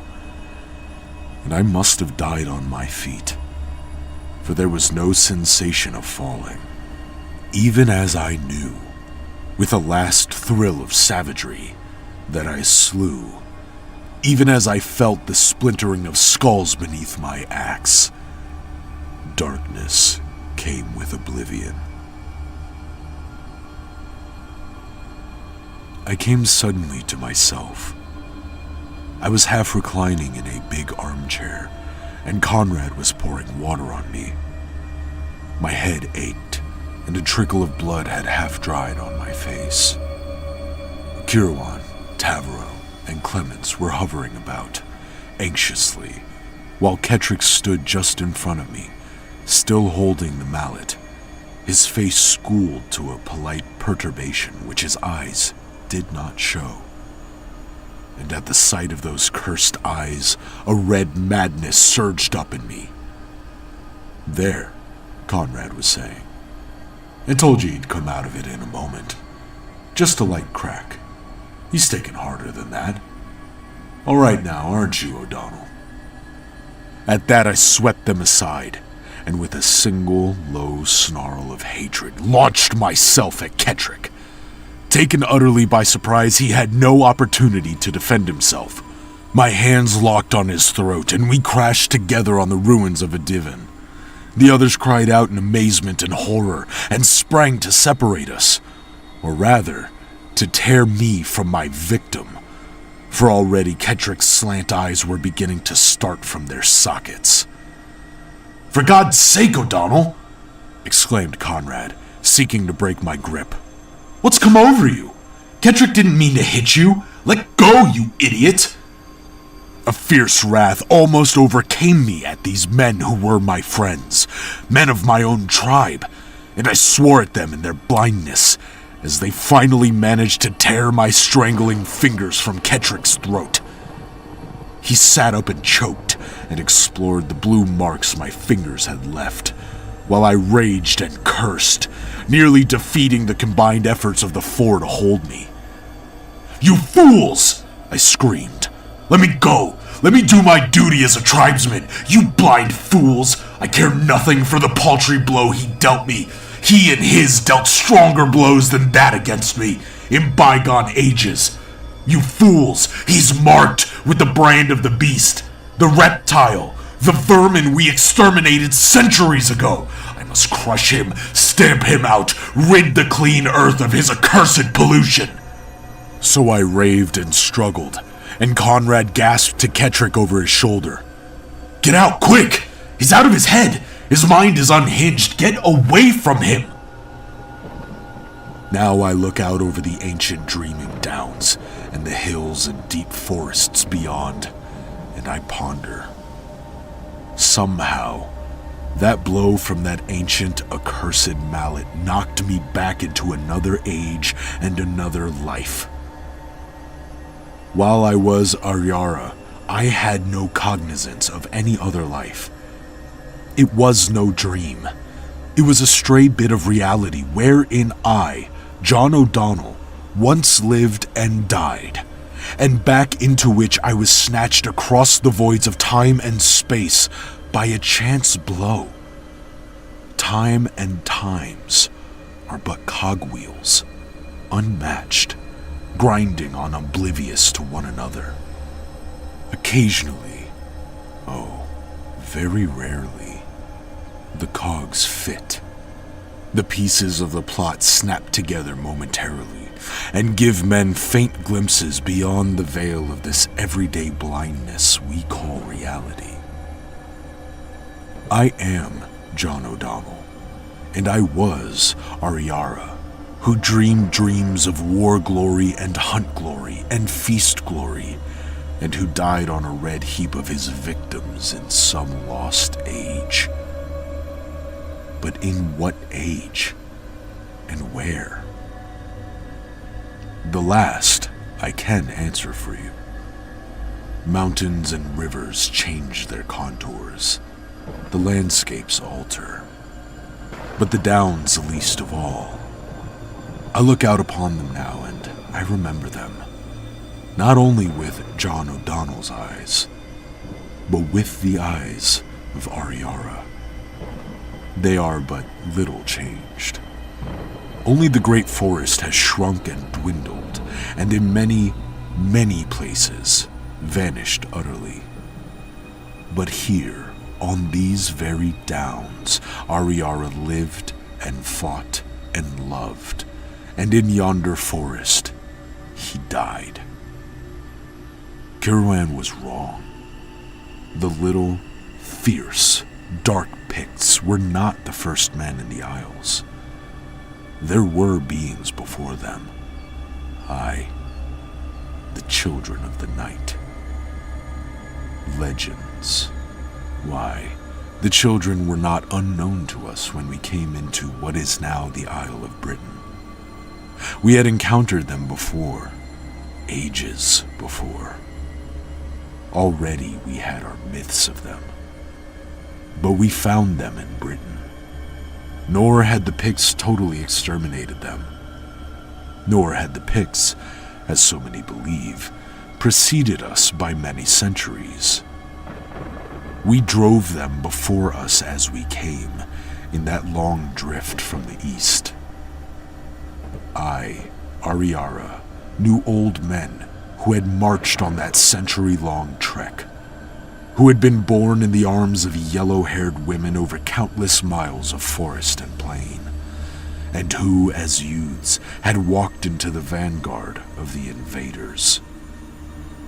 As to the age, that I cannot say, but I, Ariara, was surely an Aryan, and my people were Aryans, members of one of the 1,000 unknown and unrecorded drifts that scattered yellow-haired, blue-eyed tribes all over the world.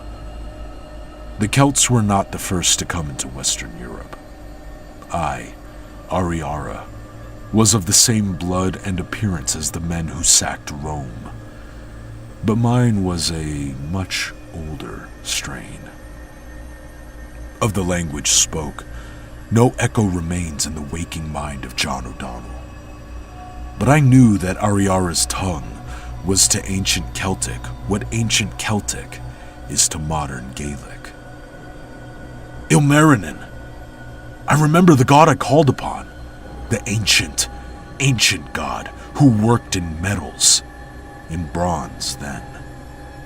For Ilmarinen was one of the base gods of the Aryans, from whom many gods grew, and he was Wieland and Vulcan in the ages of iron. But to Ariara, he was Ilmarinen. And Ariara, he was one of many tribes and many drifts. Not alone did the sword people come or dwell in Britain.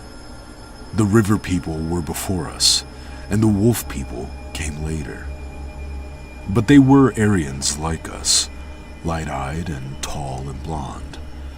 We fought them, for the reason that the various drifts of Aryans have always fought each other, just as the Archaeans fought the Dorians, just as the Celts and Germans cut each other's throats.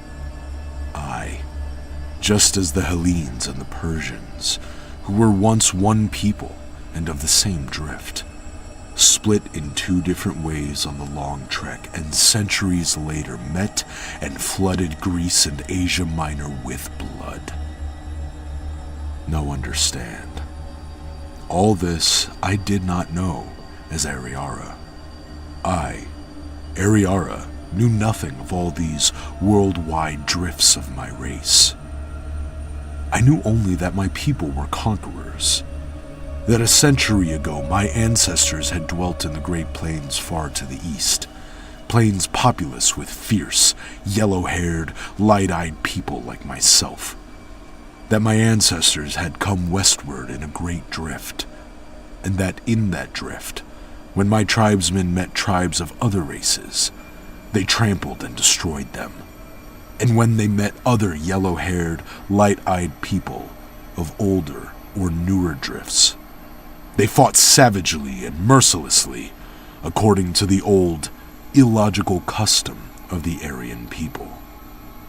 This Ariara knew, and I, John O'Donnell, who knows much more and much less than I, Ariara, knew, have combined the knowledge of these separate selves and have come to conclusions that would startle many noted scientists and historians. Yet this fact is well known. Aryans deteriorate swiftly in sedentary and peaceful lives. Their proper existence is a nomadic one. When they settle down to an agricultural existence, they pave the way for their downfall. And when they pen themselves within city walls, they seal their doom. Why I, Ariara, remember the tales of the old men.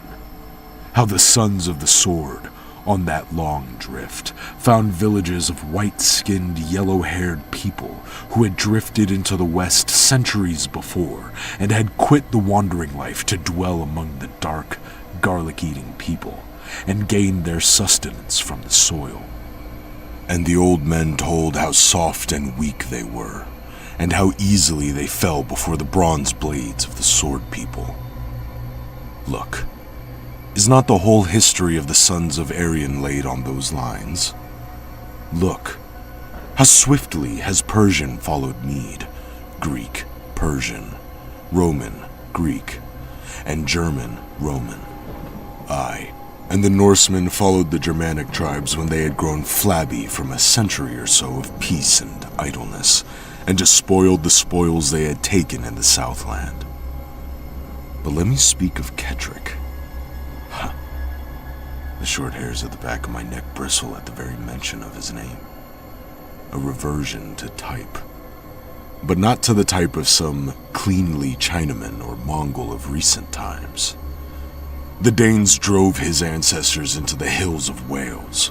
And there, in what medieval century and in what foul way did that cursed aboriginal taint creep into the clean Saxon blood of the Celtic line, there to lie dormant so long?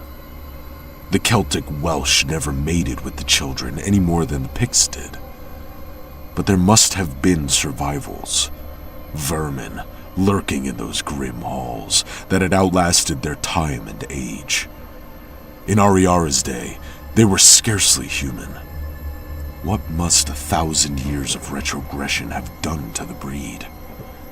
What foul shape stole into the Kettrick castle on some forgotten night and rose out of the dusk to grip some woman of the line, straying in the hills? The mind shrinks from such an image. But this I know. There must have been survivals of that foul, reptilian epoch when the Kettricks went into Wales. There still may be. But this changeling, this waif of darkness, this horror who bears the noble name of Kettrick, the brand of the serpent is upon him, and until he is destroyed there is no rest for me. Now that I know him for what he is, he pollutes the clean air and leaves the slime of the snake on the green earth. The sound of his lisping, hissing voice fills me with crawling horror, and the sight of his slanted eyes inspires me with madness. For I come of a royal race, and such as he is a continual insult and a threat, like a serpent underfoot.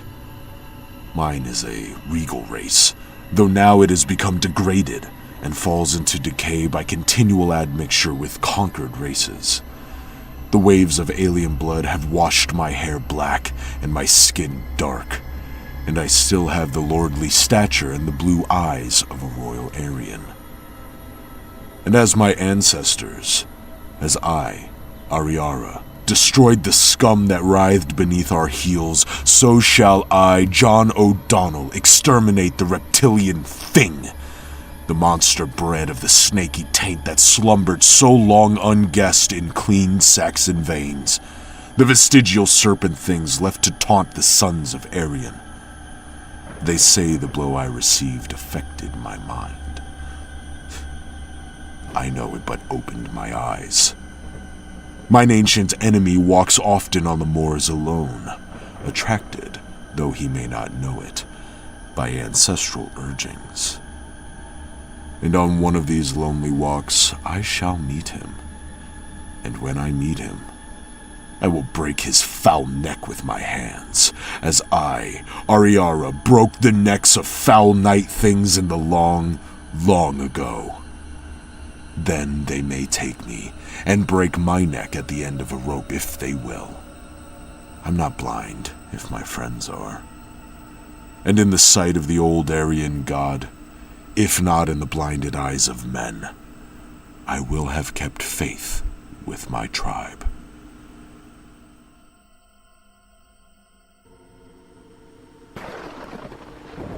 The Mirrors of Tuzan Thun by Robert E. Howard. There comes, even to kings, the time of great weariness. Then the gold of the throne is brass, the silk of the palace becomes drab. The gems in the diadems sparkle drearily like the ice of the white seas. The speech of men is as the empty rattle of a jester's bell, and the fuel comes of things unreal. Even the sun is copper in the sky, and the breath of the green ocean is no longer fresh. Kull sat upon the throne of Illusia, and the hour of weariness was upon him. They moved before him in an endless, meaningless panorama. Men, women, priests, events and shadows of events. Things seen and things to be attained. But like shadows, they came and went, leaving no trace upon his consciousness, save that of a great mental fatigue. Yet Kull was not tired. There was a longing in him for things beyond himself and beyond the Volusian court. An unrest stirred in him, and strange, luminous dreams roamed his soul.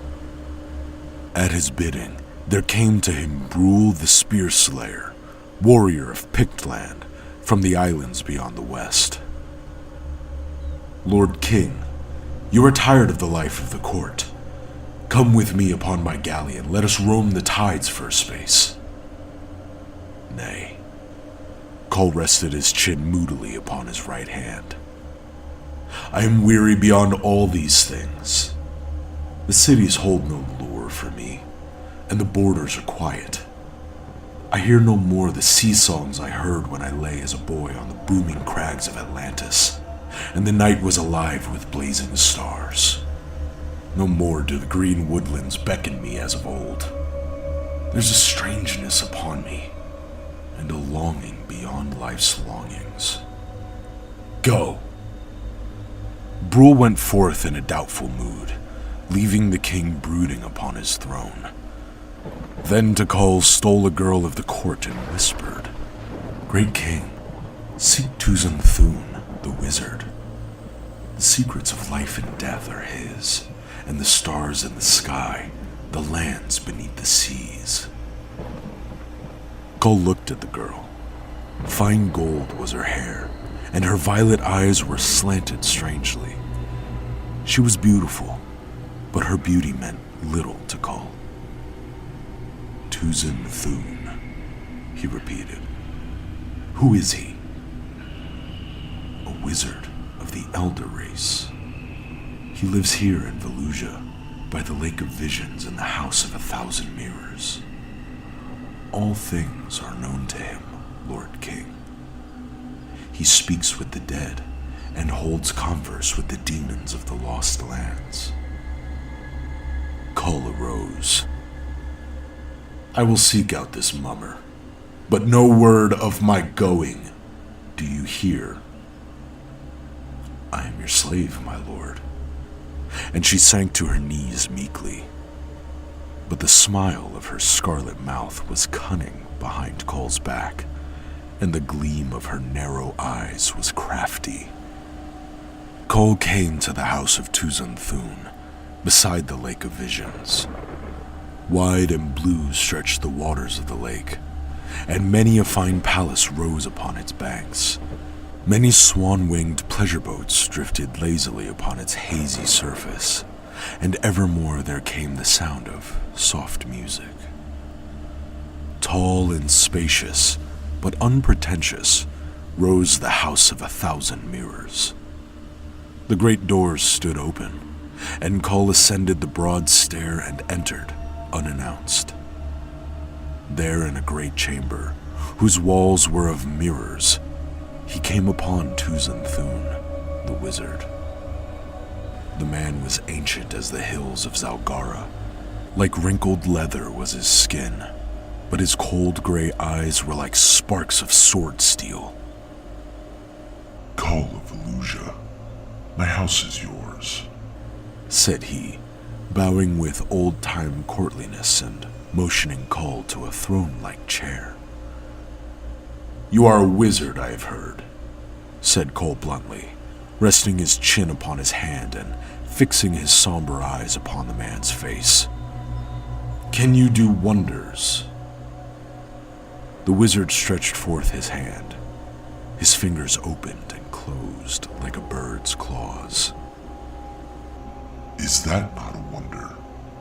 That this blind flesh obeys the thoughts of my mind. I walk, I breathe, I speak. Are they not all wonders? Kull meditated a while, then spoke. Can you summon up demons? I can summon up a demon more savage than any in Ghostland by smiting you in the face. Kull started, then nodded. But the dead? Can you talk to the dead? I talk with the dead always, as I am talking now. Death begins with birth, and each man begins to die when he is born. Even now you are dead, King Kull, because you were born. But you are older than men become. Do wizards never die? Men die when their times come. No later, no sooner. Mine has not come. Kull turned these answers over in his mind. Then it would seem that the greatest wizard of Volusia is no more than an ordinary man, and I have been duped in coming here. Tuzan Thun shook his head. Men are but men, and the greatest men are they who soonest learn the simpler things. Nay, look into my mirrors, Kull. The ceiling was a great many mirrors, and the walls were mirrors, perfectly joined, yet many mirrors of many sizes and shapes. Mirrors are the world, Kull, droned the wizard. Gaze into my mirrors and be wise. Kull chose one at random and looked into it intently.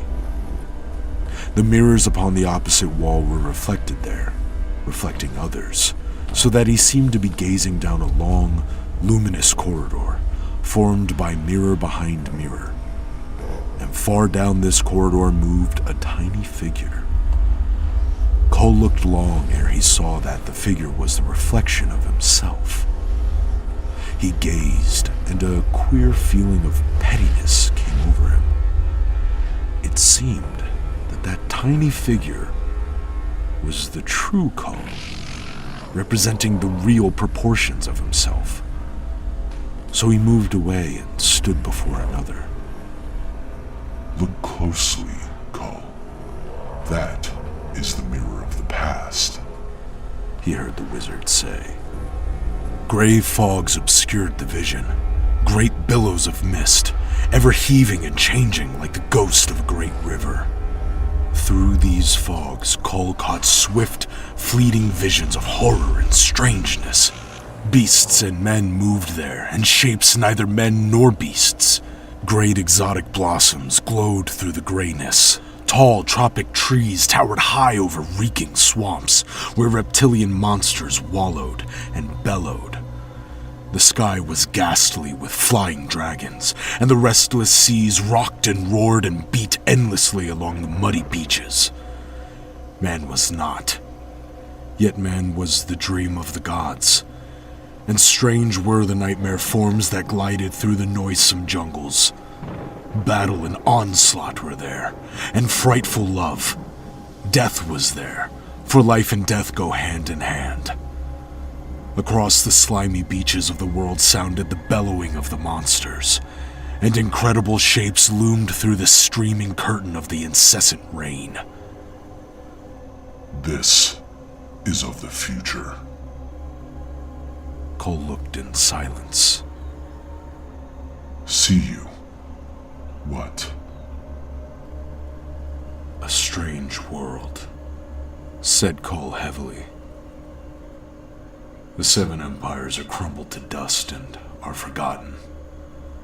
The restless green waves roar for many a fathom above the eternal hills of Atlantis.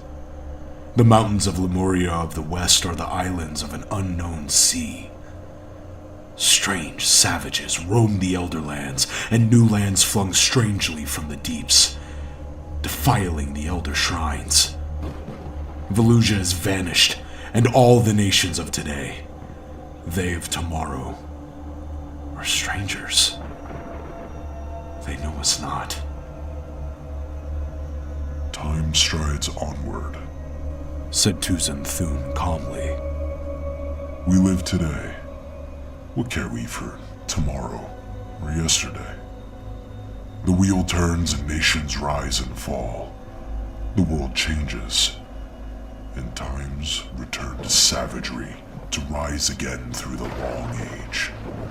Ere Atlantis was, Volusia was, and ere Volusia was, the elder nations were. We too, trampled the shoulders of lost tribes in our advance. You, who have come from the green sea hills of Atlantis to seize the ancient crown of Volusia, you think my tribe is old. We who held these lands ere the Volusians came out of the east, in the days before there were men in the sea lands. But men were here when the elder tribes rode out of the wastelands, and men before men, tribe before tribe. The nations pass and are forgotten, for that is the destiny of man. Yes, said Cole. Yet is it not a pity that the beauty and glory of man should fade like smoke on a summer sea? For what reason, since that is their destiny? I brood not over the lost glories of my race, nor do I labor for races to come. Live now, Cole. Live now. The dead are dead. The unborn are not. What matters men's forgetfulness of you when you have forgotten yourself in the silent worlds of death? Gaze in my mirrors and be wise. Cole chose another mirror and gazed into it. That is the mirror of deepest magic. What see ye, Cole? Not but myself. Look closely, Cole. Is it in truth you? Cole stared into the great mirror, and the image that was his reflection returned his gaze. I come before this mirror, mused Cole, chin on fist, and I bring this man to life. That is beyond my understanding, since first I saw him in the still waters of the lakes of Atlantis, till I saw him again in the gold-rimmed mirrors of Volusia. He is I, a shadow of myself, part of myself. I can bring him into being or slay him at will. Yet, he halted, strange thoughts whispering through the vast, dim recesses of his mind, like shadowy bats flying through a great cavern. Yet where is he when I stand not in front of a mirror?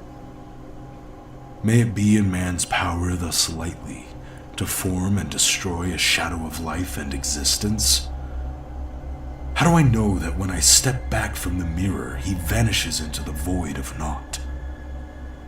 Nay, by Valka, am I the man, or is he? Which of us is the ghost of the other? Mayhap these mirrors are but windows through which we look into another world. Does he think the same of me? Am I no more than a shadow, a reflection of himself to him, as he to me? And if I am the ghost, what sort of a world lives upon the other side of this mirror? What armies ride there, and what kings rule? This world is all I know. Knowing naught of any other, how can I judge? Surely there are green hills there, and booming seas, and wide plains where men ride to battle. Tell me, wizard, who is wiser than most men, tell me, are there worlds beyond our worlds? A man has eyes. Let him see. Answered the wizard. Who would see must first believe. The hours drifted by, and Cole sat still before the mirrors of Tuzan Thun, gazing into that which depicted himself. Sometimes it seemed that he gazed upon hard shallowness. At other times, gigantic depths seemed to loom before him. Like the surface of the sea was the mirror of Tuzan Thun, hard as the sea in the sun's slanting beams, in the darkness of the stars, when no eye can perceive her deeps. Vast and mystic as the sea when the sun smites her in such way that the watcher's breath is caught at the glimpse of tremendous abysses. So was the mirror in which Kull gazed. At last the king rose with a sigh and took his departure, still wondering. And Kull came again to the House of 1,000 Mirrors. Day after day he came and sat for hours before the mirror. The eyes looked out at him, identical with his. Yet Kull seemed to sense a difference, a reality that was not of him. Hour upon hour he would stare with strange intensity into the mirror. Hour after hour, the image gave back his gaze. The business of the palace and of the council went neglected. The people murmured. Kull's stallions stamped restlessly in his stable, and Kull's warriors diced and argued aimlessly with one another. Kull heeded not. At times he seemed on the point of discovering some vast, unthinkable secret. He no longer thought of the image in the mirror as a shadow of himself. The thing, to him, was an entity, similar in outer appearance, yet basically as far from Kull himself as the poles are far apart. The image, it seemed to Kull, had an individuality apart from Kull's. He was no more dependent on Kull than Kull was dependent on him. And day by day, Kull doubted in which world he really lived. Was he the shadow, summoned at will by the other? Did he, instead of the other, live in a world of delusion, the shadow of the real world? Kull began to wish that he might enter the personality beyond the mirror for a space, to see what might be seen. Yet, should he manage to go beyond that door, could he ever return? Would he find a world identical with the one in which he moved? A world of which his was but a ghostly reflection. Which was reality? and which illusion? At times, Kull halted to wonder how such thoughts and dreams had come to enter his mind, and at times he wondered if they came of his own volition, or here his thoughts would become mazed. His meditations were his own. No man ruled his thoughts, and he would summon them at his pleasure. Yet could he? Were they not as bats, coming and going, not at his pleasure, but at the bidding or ruling of whom? The gods? The women who wove the webs of fate? Kull could come to no conclusion, for at each mental step he became more and more bewildered in a hazy fog of illusory assertions and refutations. This much he knew, that strange visions entered his mind, like flying unbidden from the whispering void of non-existence. Never had he thought these thoughts, but now they ruled his mind, sleeping and waking, so that he seemed to walk in a daze at times, and his sleep was fraught with strange, monstrous dreams. "Tell me, wizard," he said, sitting before the mirror, eyes fixed intently upon his image. "How can I pass yon door? For of a truth, I am not sure that that is the real world, and this is the shadow. At least, that which I see must exist in some form." See and believe, droned the wizard. Man must believe to accomplish. Form is shadow. Substance is illusion. Materiality is dream. Man is because he believes he is. What is man but a dream of the gods?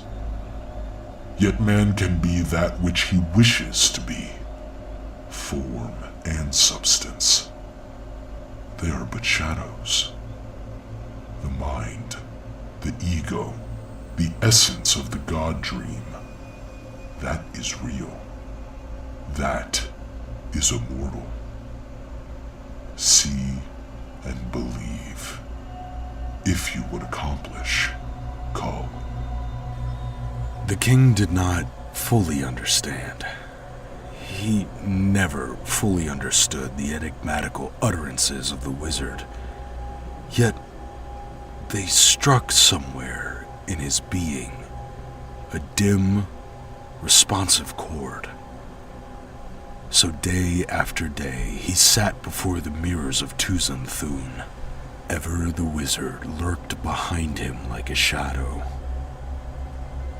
Then came a day when Kull seemed to catch glimpses of strange lands.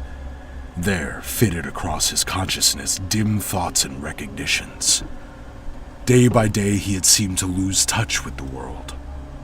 All things had seemed each succeeding day more ghostly and unreal. Only the man in the mirror seemed like reality. Now Kull seemed to be close to the doors of some mightier worlds. Giant vistas gleamed fleetingly. The fogs of unreality thinned. Form is shadow. Substance is illusion. They are but shadows. Sounded as if from some far country of his consciousness. He remembered the wizard's words, and it seemed to him that now he almost understood. Form and substance. Could not he change himself at will? If he knew the master key that opened this door, what worlds within what worlds awaited the bold explorer? The man in the mirror seemed smiling at him, closer, closer. A fog enwrapped all, and the reflection dimmed suddenly. Kull knew a sensation of fading, of change, of merging. Kull! The yells split the silence into a million vibratory fragments. Mountains crashed and worlds tottered as Kull, hurled back by the frantic shout, made a superhuman effort. How or why he did not know. A crash, and Kull stood in the room of Tuzan Thun before a shattered mirror, mazed and half-blind with bewilderment. There before him lay the body of Tuzan Thun, whose time had come at last, and above him stood Brule the Spear Slayer, sword dripping red and eyes wide with a kind of horror. "Valka," swore the warrior. "Kull, it is time I came." Yet, what happened? The king groped for words. "Ask this traitress," answered the Spear Slayer, indicating a girl who crouched in terror before the king. Kull saw that it was she who first sent him to Tuzan Thun. "As I came in, I saw you fading into yon mirror as smoke fades into the sky. By Valka, had I not seen, I would not have believed. You had almost vanished when my shout brought you back." "Aye," muttered Kull. "I had almost gone beyond the door that time." "This fiend wrought most craftily," said Brule. "Kull, do you not now see how he spun and flung over you a web of magic? Canoob of Blal plotted with this wizard to do away with you, and this wench, a girl of the elder race, put the thought in your mind so that you would come here. Kana of the council learned of the plot today. I know not what you saw in that mirror, but with it, Tuzan Thun enthralled your soul, and almost by his witchery he changed your body to mist." Kull was still mazed. But being a wizard, having knowledge of all the ages and despising gold, glory, and position, what could Canoob offer Tuzan Thun that would make of him a foul traitor? "Gold, power, and position," grunted Brule. "The sooner you learn that men are men, whether wizard, king, or thrall, the better you will rule, Kull. Now what of her?" "Naught, Brule," as the girl whimpered and groveled at Kull's feet. "She was but a tool. Rise, child, and go your ways. None shall harm you." Alone with Brule, Kull looked for the last time on the mirrors of Tuzan Thun. Mayhap he plotted and conjured, Brule. Nay, I doubt you not. Yet, was it his witchery that was changing me to thin mist? Or had I stumbled on a secret? Had you not brought me back? Had I faded in dissolution? Or had I found worlds beyond this? Brule stole a glance at the mirrors and twitched his shoulders as if he shuddered. Aye, Tuzan Thun stored the wisdom of all the hells here.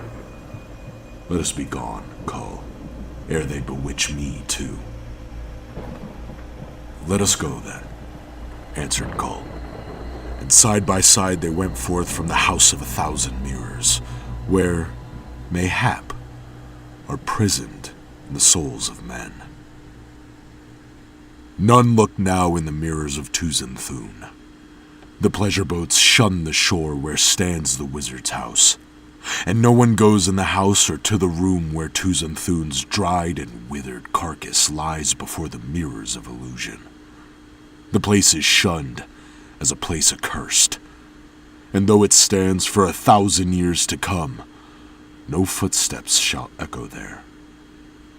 Yet Kull, upon his throne, meditates often upon the strange wisdom and untold secrets hidden there, and wonders. For there are worlds beyond worlds, as Kull knows, and whether the wizard bewitched him by words or by mesmerism, vistas did open to the king's gaze beyond that strange door. And Kull is less sure of reality, since he gazed into the mirrors of Tuzan Thun.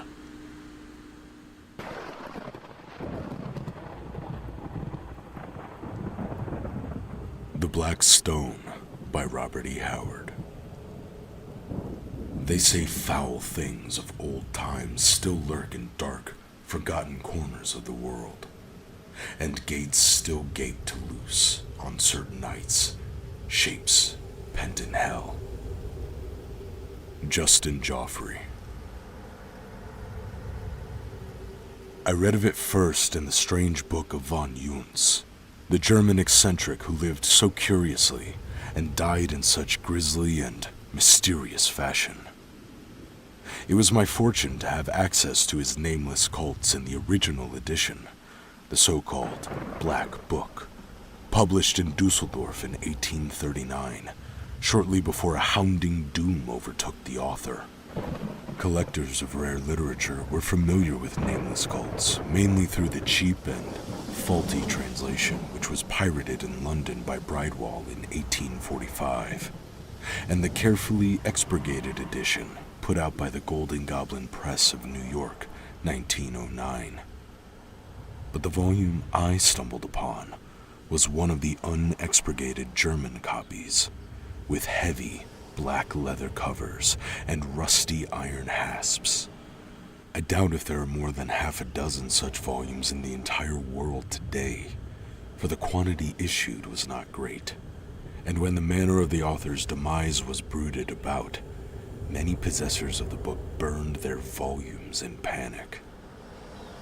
Von Junz spent his entire life, from 1795 to 1840, delving into forbidden subjects.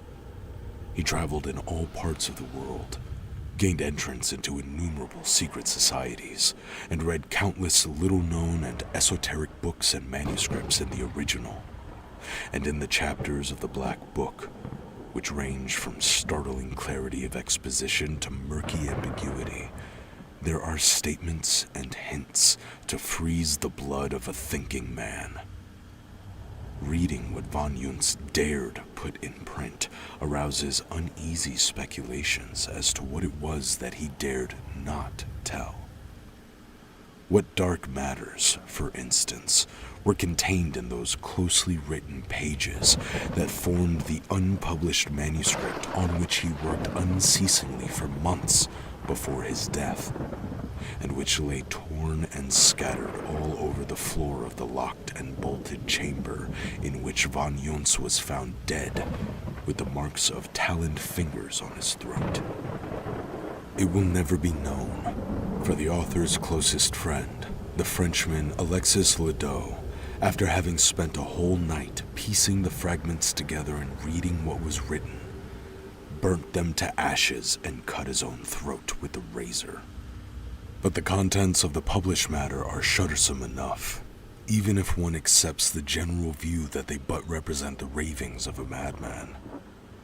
There, among many strange things, I found mention of the Black Stone, that curious, sinister monolith that broods among the mountains of Hungary, and about which so many dark legends cluster. Von Junz did not devote much space to it. The bulk of his grim work concerns cults and objects of dark worship which he maintained existed in his day, and it would seem that the Black Stone represents some order or being lost and forgotten centuries ago. But he spoke of it as one of the keys, a phrase used many times by him in various relations and constituting one of the obscurities of his work. And he hinted briefly at curious sights to be seen about the monolith on Midsummer's Night.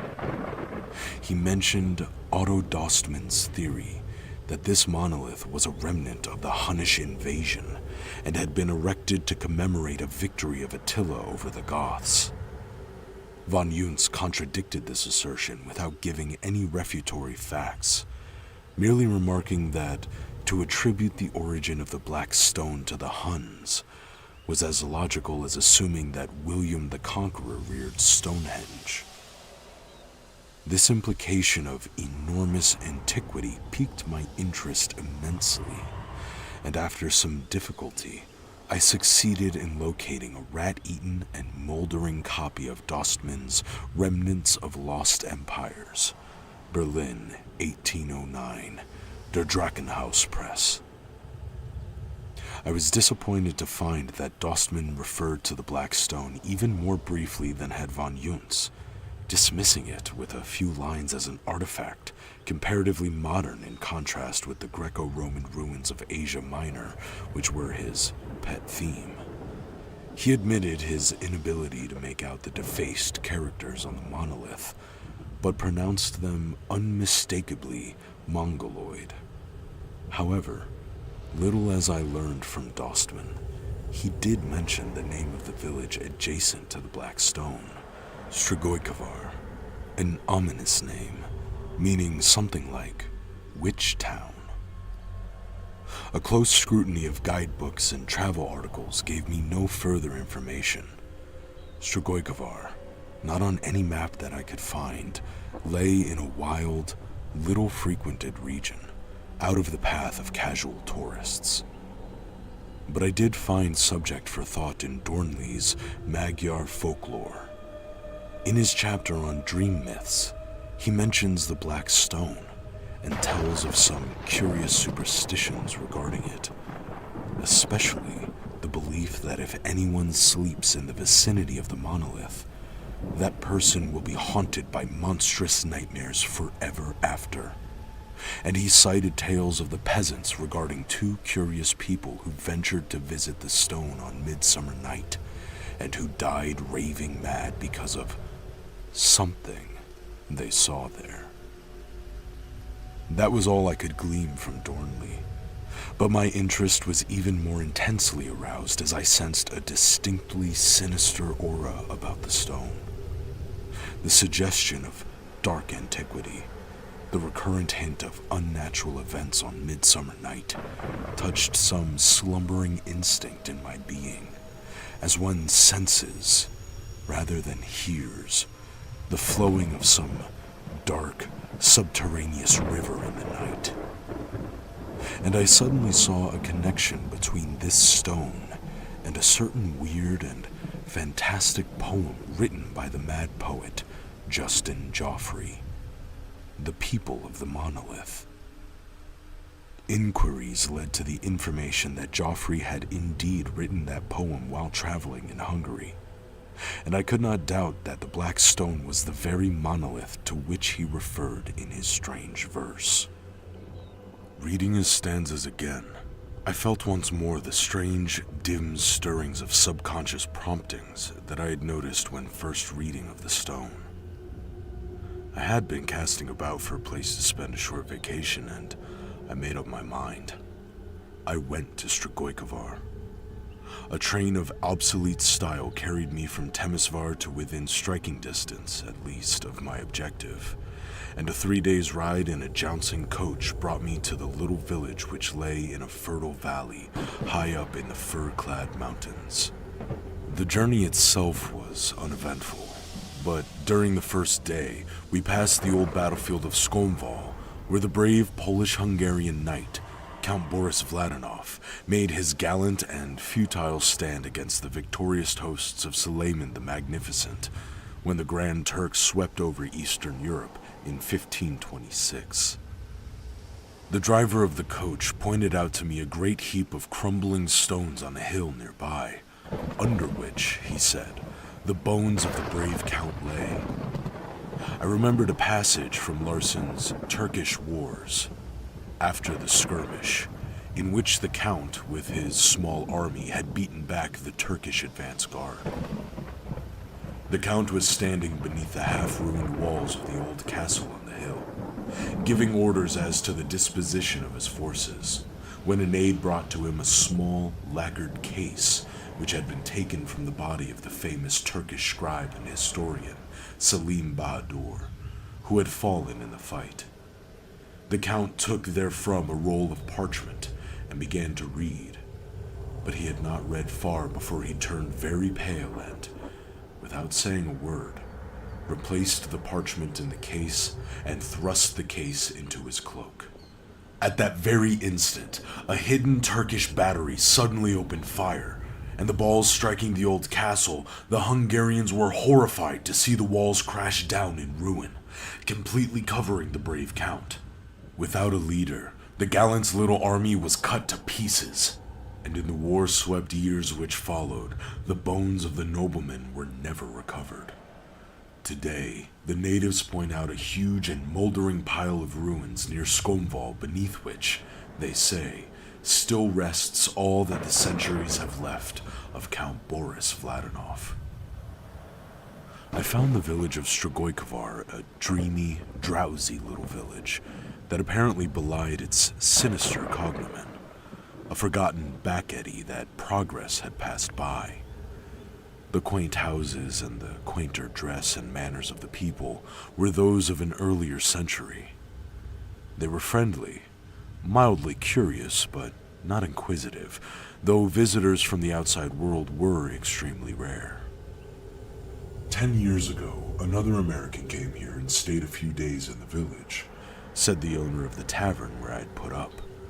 A young fellow and queer acting, mumbled to himself. A poet, I think. I think he must mean Justin Joffrey. Yes, he was a poet, I answered, and he wrote a poem about a bit of scenery near this very village. Mine host's interest was aroused. Then, since all great poets are strange in their speech and actions, he must have achieved great fame, for his actions and conversations were the strangest of any man I ever knew. As is usual with artists, I answered, most of his recognition has come since his death. He is dead, then? He died screaming in a madhouse 5 years ago. Too bad, sighed mine host sympathetically. Poor lad. He looked too long at the black stone. My heart gave a leap, but I masked my keen interest and said casually, I have heard something of this black stone. Somewhere near this village, is it not? Nearer than Christian folk wish, he responded. Look. He drew me to a latticed window and pointed up at the fir-clad slopes of the brooding blue mountains. There, beyond where you see the bare face of that jutting cliff, stands that accursed stone. Would that it were ground to powder, and the powder flung into the Danube to be carried to the deepest ocean. Once, men tried to destroy the thing, but each man who laid hammer or maul against it came to an evil end. So now, the people shun it. What is there so evil about it? I asked curiously. It is a demon-haunted thing, he answered uneasily, and with the suggestion of a shudder. In my childhood, I knew a young man who came up from below and laughed at our traditions. In his foolhardiness, he went to the stone one midsummer night, and at dawn stumbled into the village again, stricken dumb and mad. Something had shattered his brain and sealed his lips. For until the day of his death, which came soon after, he spoke only to utter terrible blasphemies or to slaver gibberish. My own nephew, when very small, was lost in the mountains and slept in the woods near the stone. And now in his manhood he is tortured by foul dreams, so that at times he makes the night hideous with his screams and wakes with cold sweat upon him. But let us talk of something else. It's not good to dwell upon such things. I remarked on the evident age of the tavern, and he answered with pride. The foundations are more than 400 years old. The original house was the only one in the village which was not burned to the ground when Suleiman's devil swept through the mountains. Here, in the house that then stood on these same foundations, it is said, the scribe Selim Bahadur had his headquarters while ravaging the country hereabouts. I learned then that the present inhabitants of Strigoi are not descendants of the people who dwelt there before the Turkish raid of 1526. The victorious Muslims left no living human in the village or the vicinity thereabouts when they passed over.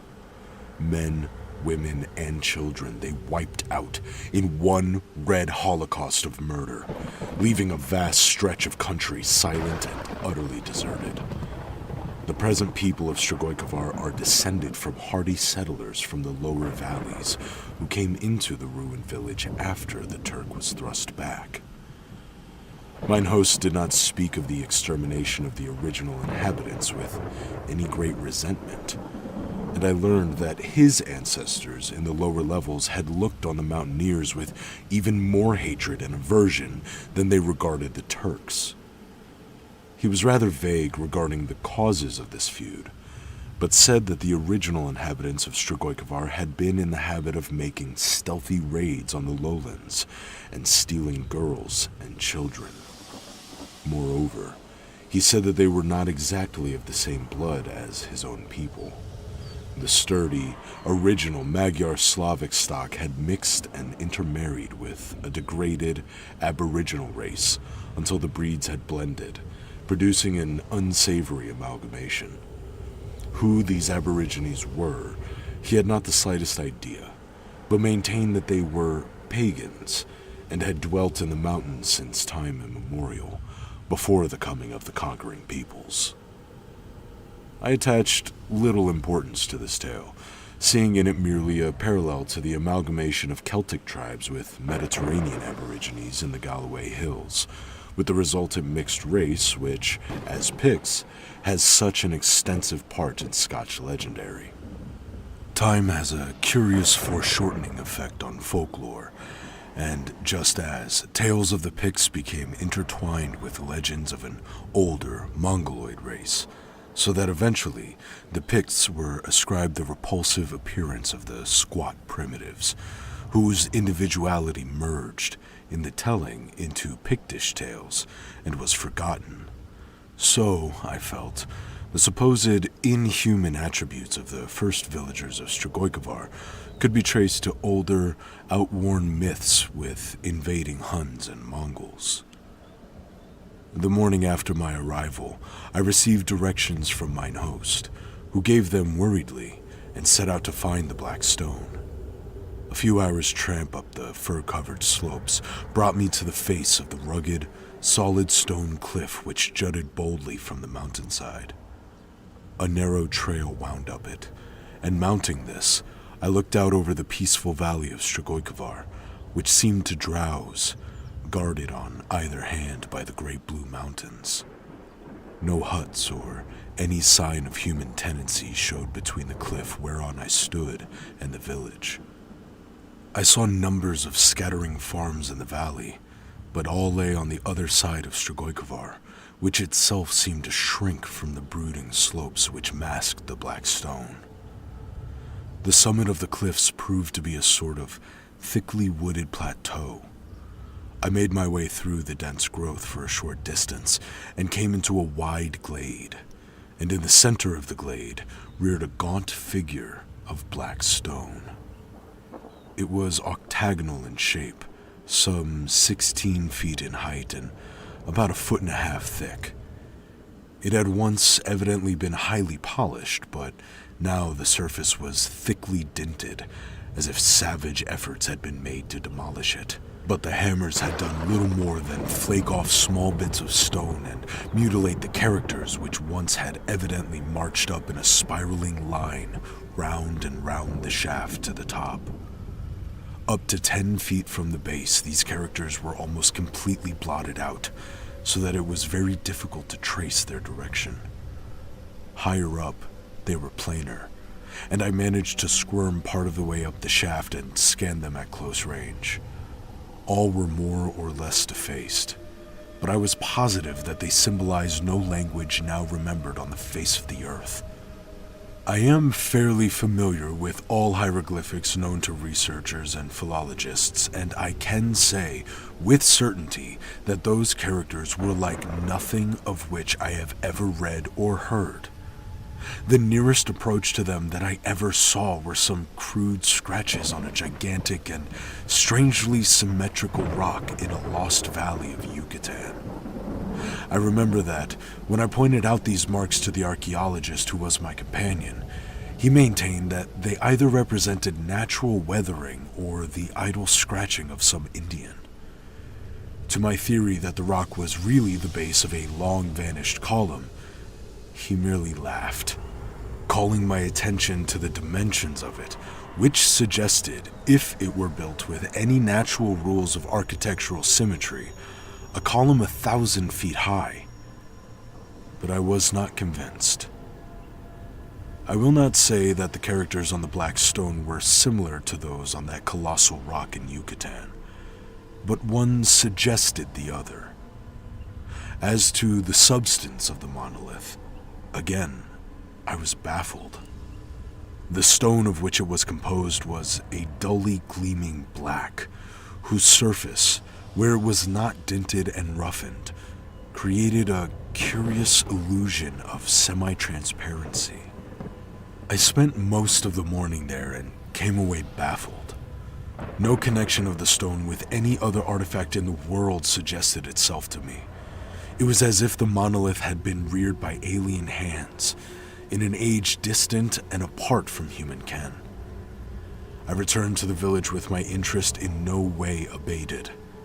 Now that I had seen the curious thing, my desire was still more keenly whetted to investigate the matter further and seek to learn by what strange hands and for what strange purpose the black stone had been reared in the long ago. I sought out the tavern keeper's nephew and questioned him in regard to his dreams, but he was vague, though willing to oblige. He didn't mind discussing them, but was unable to describe them with any clarity. Though he dreamed the same dreams repeatedly, and though they were hideously vivid at the time, they left no distinct impression on his waking mind. He remembered them only as chaotic nightmares through which huge whirling fires shot lurid tongues of flame and a black drum bellowed incessantly. One thing only he remembered clearly. In one dream, he had seen the black stone, not on a mountain slope, but set like a spire on a colossal black castle. As for the rest of the villagers, I found them not inclined to talk about the stone, with the exception of the schoolmaster, a man of surprising education who spent much more of his time out in the world than any of the rest.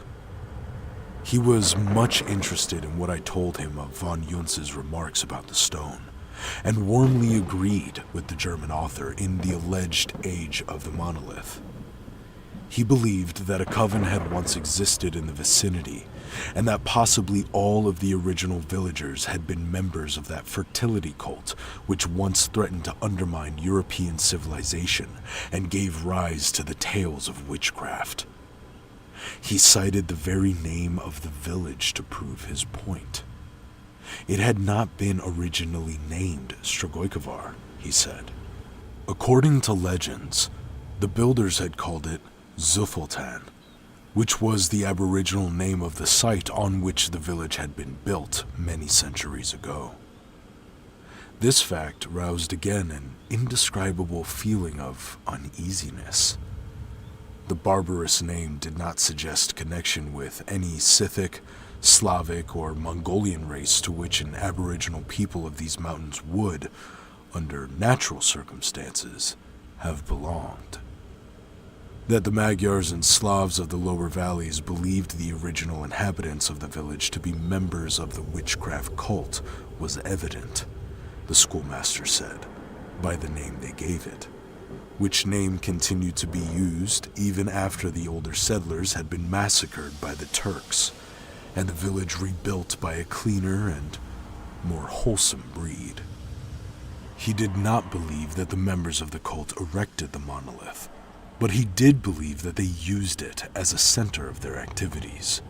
and repeating vague legends which had been handed down since before the Turkish invasion, he advanced the theory that the degenerate villagers had used it as a sort of altar on which they offered human sacrifices, using as victims the girls and babies stolen from his own ancestors in the lower valleys.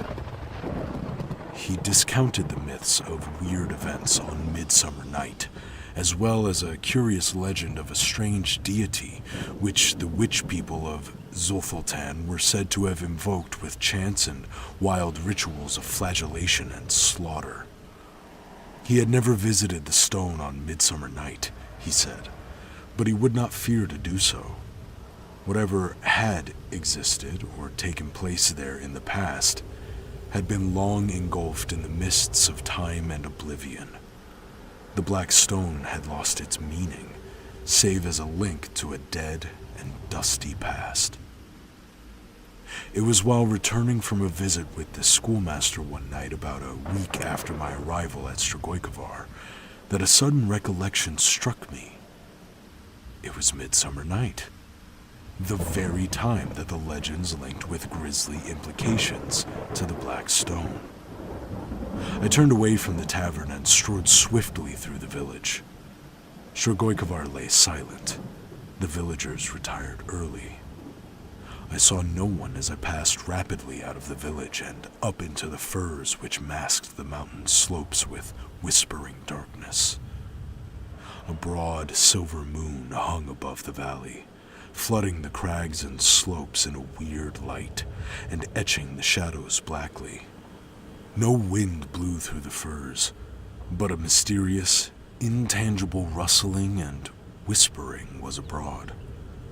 Surely on such nights in past centuries, my whimsical imagination told me, naked witches astride magic broomsticks had flown across the valley, pursued by jeering, demonic familiars.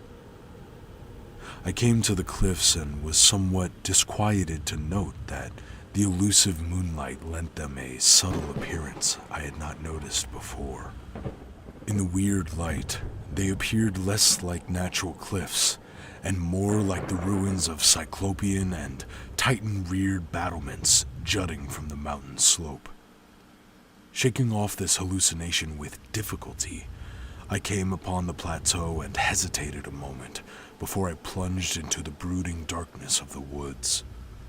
A sort of breathless tenseness hung over the shadows, like an unseen monster holding its breath lest it scare away its prey. I shook off the sensation, a natural one, considering the eeriness of the place and its evil reputation, and made my way through the wood, experiencing a most unpleasant sensation that I was being followed, and halting once, sure that something clammy and unstable had brushed against my face in the darkness. I came out into the glade and saw the tall monolith rearing its gaunt height above the sward. At the edge of the woods, on the side toward the cliffs, was a stone which formed a sort of natural seat. I sat down, reflecting that it was probably while there that the mad poet, Justin Joffrey, had written his fantastic People of the Monolith. Mine host thought that it was the stone which had caused Joffrey's insanity, but the seeds of madness had been sown in the poet's brain long before he ever came to Strigojkovar. A glance at my watch showed that the hour of midnight was close at hand. I leaned back, waiting whatever ghostly demonstration might appear. A thin night wind started up among the branches of the firs, with an uncanny suggestion of faint, unseen pipes, whispering an eerie and evil tune. The monotony of the sound and my steady gazing at the monolith produced a sort of self-hypnosis on me. I grew drowsy. I fought this feeling, but sleep stole on me in spite of myself. The monolith seemed to sway and dance, strangely distorted to my gaze, and then I slept. I opened my eyes and sought to rise, but lay still, as if an icy hand gripped me helpless. Cold terror stole over me. The glade was no longer deserted. It was thronged by a silent crowd of strange people, and my distended eyes took in strange, barbaric details of costume, which my reason told me were archaic and forgotten even in this backward land. Surely, I thought, there are villagers who have come here to hold some fantastic conclave, but another glance told me that these people were not the folk of Strigoi. They were a shorter, more squat race, whose brows were lower, whose faces were broader and duller. Some had Slavic and Magyar features, but those features were degraded as from a mixture of some baser, alien strain I could not classify. Many wore the hides of wild beasts, and their whole appearance, both men and women, was one of sensual brutishness. They terrified and repelled me, but they gave me no heed. They formed in a vast half-circle in front of the monolith and began a sort of chant, flinging their arms in unison and weaving their bodies rhythmically from the waist upward. All eyes were fixed on the top of the stone, which they seemed to be invoking. But the strangest of all was the dimness of their voices. Not 50 yards from me, hundreds of men and women were unmistakably lifting their voices in a wild chant. Yet, those voices came to me as a faint, indistinguishable murmur, as if from across vast leagues of space or time. Before the monolith stood a sort of brazier from which a vile, nauseous yellow smoke billowed upward, curling curiously in a swaying spiral around the black shaft, like a vast, unstable snake. On one side of this brazier lay two figures, a girl, stark naked and bound hand and foot, and an infant, apparently only a few months old. On the other side of the brazier squatted a hideous old hag with a queer sort of black drum on her lap. This drum she beat with slow, light blows of her open palms. But I could not hear the sound. The rhythm of the swaying bodies grew faster, and into the space between the people and the monolith sprang a naked young woman, her eyes blazing, her long black hair flying loose. Spinning dizzily on her toes, she whirled across the open space and fell prostrate before the stone, where she lay motionless. The next instant, a fantastic figure followed her, a man from whose waist hung a goat skin, and whose features were entirely hidden by a sort of mask made from a huge wolf's head, so that he looked like a monstrous nightmare being, horribly compounded of elements both human and bestial. In his hand, he held a bunch of long fur switches bound together at the larger ends, and the moonlight glinted on a chain of heavy gold looped about his neck. A smaller chain depending from it suggested a pendant of some sort, but this was missing. The people tossed their arms violently and seemed to redouble their shouts as this grotesque creature loped across the open space with many a fantastic leap and caper. Coming to the woman who lay before the monolith, he began to lash her with the switches he bore, and she leaped up and spun into the wild mazes of the most incredible dance I have ever seen. And her tormentor danced with her, keeping the wild rhythm, matching her every whirl and bound, while incessantly raining cruel blows on her naked body. And at every blow he shouted a single word, over and over, and all the people shouted it back. I could see the working of their lips, and now the faint, far-off murmur of their voices merged and blended into one distinct shout, repeated over and over with slobbering ecstasy. But what the one word was, I could not make out. In dizzy whirls spun the wild dancers, while the lookers-on, standing still in their tracks, followed the rhythm of their dance with swaying bodies and weaving arms. Madness grew in the eyes of the capering votaress and was reflected in the eyes of the watchers. Wilder and more extravagant grew the whirling frenzy of that mad dance. It became a bestial and obscene thing, while the old hag howled and battered the drum like a crazy woman, and the switches cracked out a devil's tune. Blood trickled down the dancer's limbs, but she seemed not to feel the lashing save as a stimulus for further enormities of outrageous motion. Bounding into the midst of the yellow smoke which now spread out tenuous tentacles to embrace both flying figures, she seemed to merge with that foul fog and veil herself with it. Then emerging into plain view, closely followed by the beast thing that flogged her, she shot into an indescribable, explosive burst of dynamic mad motion, and on the very crest of that mad wave, she dropped suddenly to the sward, quivering and panting, as if completely overcome by her frenzied exertions. The lashing continued, with unabated violence and intensity, and she began to wriggle toward the monolith on her belly. The priest, or such I will call him, followed, lashing her unprotected body with all the power of his arm as she writhed along, leaving a heavy track of blood on the trampled earth. She reached the monolith, and gasping and panting, flung both arms about it and covered the cold stone with fierce, hot kisses, as in frenzied and unholy adoration. The fantastic priest bounded high in the air, flinging away the red-dabbled switches, and the worshippers, howling and foaming at the mouths, turned on each other with tooth and nail, rending one another's garments and flesh in a blind passion of bestiality. The priest swept up the infant in a long arm, and shouting again that name, whirled the wailing babe high in the air and dashed its brains out against the monolith, leaving a ghastly stain on the black surface. Cold with horror, I saw him rip the tiny body open with his bare, brutish fingers and fling handfuls of blood on the shaft, then toss the red and torn shape into the brazier, extinguishing flame and smoke in a crimson rain, while the maddened brutes behind him howled over and over the name.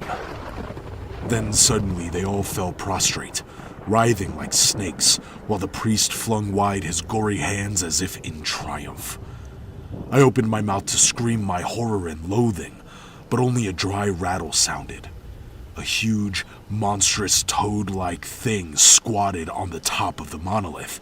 I saw its bloated, repulsive, and unstable outline against the moonlight, and set in what would have been the face of a natural creature, its huge, blinking eyes, which reflected all the lust, abysmal greed, obscene cruelty, and monstrous evil that has stalked the sons of men since their ancestors moved blind and hairless in the treetops. In those grisly eyes were mirrored all the unholy things and vile secrets that sleep in the cities under the sea, and that skulk from the light of day in the blackness of primordial caverns. And so that ghastly thing that the unhallowed ritual of cruelty and sadism and blood had evoked from the silence of the hills leered and blinked down on its bestial worshippers, who groveled in abhorrent abasement before it. Now, the beast-masked priest lifted the bound and weakly writhing girl in his brutish hands and held her up toward that horror on the monolith. And as that monstrosity sucked in its breath, lustfully and slobberingly, something snapped in my brain, and I fell into a merciful faint. I opened my eyes on a still white dawn. All the events of the night rushed back on me, and I sprang up, then started about me in amazement. The monolith brooded gaunt and silent above the sward which waved, green and untrampled in the morning breeze. A few quick strides took me across the glade. Here had the dancers leaped and bounded until the ground should have been trampled bare. And here had the votaress wriggled her painful way to the stone, streaming blood on the earth. But no drop of crimson showed on the uncrushed sward. I looked, shudderingly at the side of the monolith against which the bestial priest had brained the stolen baby. But no dark stain nor grisly clot showed there. A dream. It had been a wild nightmare. Or else, I shrugged my shoulders. What vivid clarity for a dream. I returned quietly to the village and entered the inn without being seen. And there I sat, meditating over the strange events of the night. More and more was I prone to discard the dream theory. That what I had seen was illusion and without material substance was evident. But I believed that I looked on the mirrored shadow of a deed perpetrated in ghastly actuality in bygone days. But how was I to know? What proof to show that my vision had been a gathering of foul specters, rather than a nightmare originating in my brain? As if for answer, a name flashed into my mind. Salim Bahadur. According to legend, this man, who had been a soldier as well as a scribe, had commanded that part of Suleiman's army which had devastated Strigoi. Like this stupid video. Let the algorithm gods know we exist. And if Check so, $1 my way and get he access had gone to straight from the blotted out countryside to the bloody field of or maybe a Skald, little more and get and some his really doom. cool stuff I make by hand. I sprang up with a sudden shout. The next one. That manuscript, which was taken from the Turk's body, and which Count Boris shuddered over. Might it not contain some narration of what the conquering Turks found in Strigoi? What else could have shaken the iron nerves of the Polish adventurer?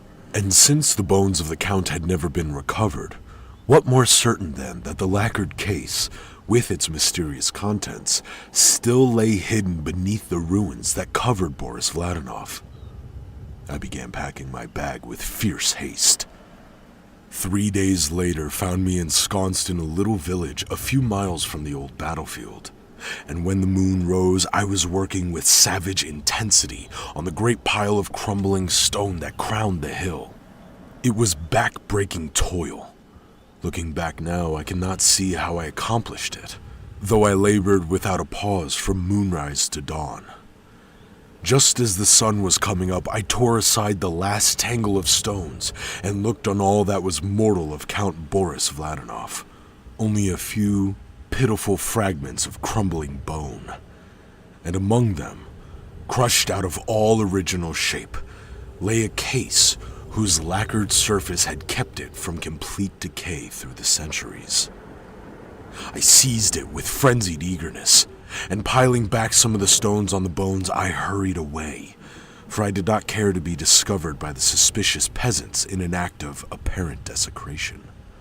Back in my tavern chamber, I opened the case and found the parchment comparatively intact. And there was something else in the case. A small, squat object wrapped in silk. I was wild to plumb the secrets of those yellowed pages, but weariness forbade me.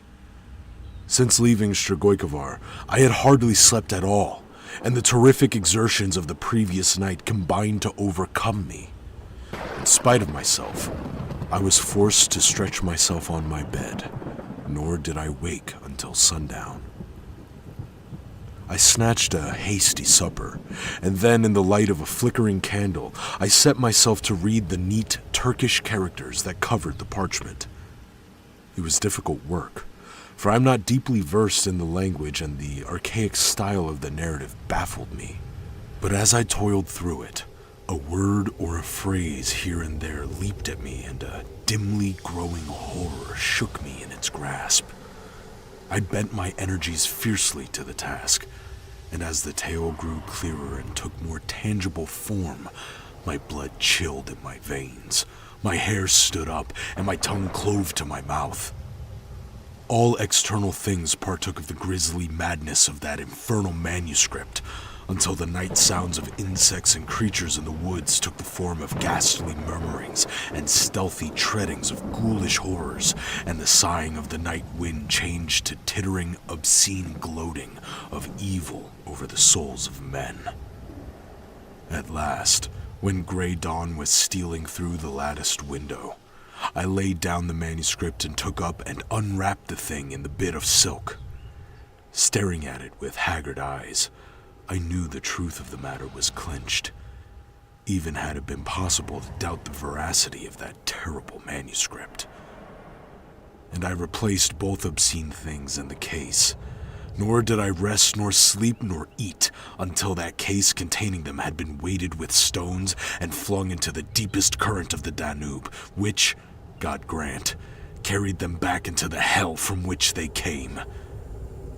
It was no dream I dreamed on Midsummer Night in the hills above Strigoi. Well, for Justin Joffrey, that he tarried there only in the sunlight and went his way.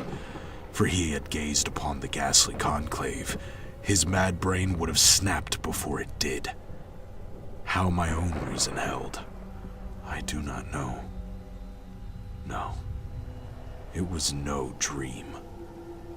I gazed upon a foul rout of votaries long dead, come up from hell to worship as of old, ghosts that bowed before a ghost, for hell has long claimed their hideous god.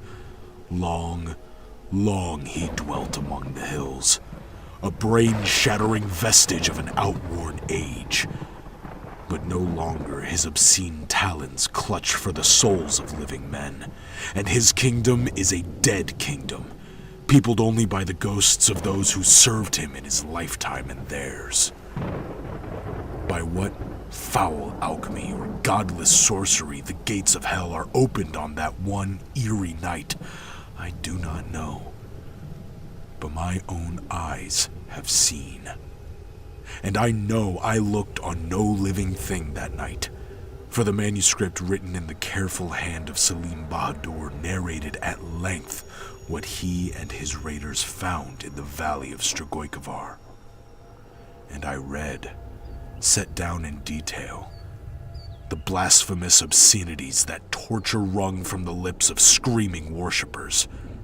And I read, too, of the lost, grim black cavern high in the hills where the horrified Turks hemmed a monstrous, bloated, wallowing, toad-like being and slew it with flame and ancient steel blessed in old times by Muhammad, and with incantations that were old when Arabia was young.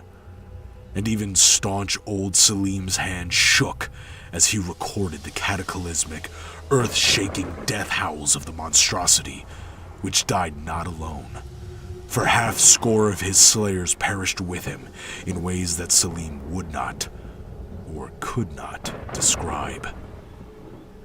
And that squat idol, carved of gold and wrapped in silk, was an image of himself. And Selim tore it from the golden chain that looped the neck of the slain high priest of the mask. Well that the Turks swept out that foul valley with torch and cleanly steel. Such sights as those brooding mountains have looked on belong to the darkness and abysses of lost eons. No, it is not fear of the toad thing that makes me shudder in the night. He is made fast in hell with his nauseous horde, freed only for an hour on the most weird night of the year, as I have seen. And of his worshippers, none remains. But it is the realization that such things once crouched beast-like above the souls of men which brings cold sweat to my brow. And I fear to peer again into the leaves of Von Juntz's abomination. For now I understand his repeated phrase of keys. Aye, keys to outer doors. Links with an abhorrent past and, who knows, of abhorrent spheres of the present. And I understand why the cliffs look like battlements in the moonlight, and why the tavern keeper's nightmare-haunted nephew saw in his dream the black stone like a spire on a cyclopean black castle. If men ever excavate among those mountains, they may find incredible things below those masking slopes. For the cave wherein the Turks trapped the thing was not truly a cavern, and I shudder to contemplate the gigantic gulf of eons which must stretch between this age and the time when the earth shook herself and reared up like a wave those blue mountains that, rising, enveloped unthinkable things. May no man ever seek to uproot that ghastly spire men call the Black Stone. A key. Aye, it is a key. Symbol of a forgotten horror. That horror has faded into the limbo from which it crawled, loathsomely, in the black dawn of the earth.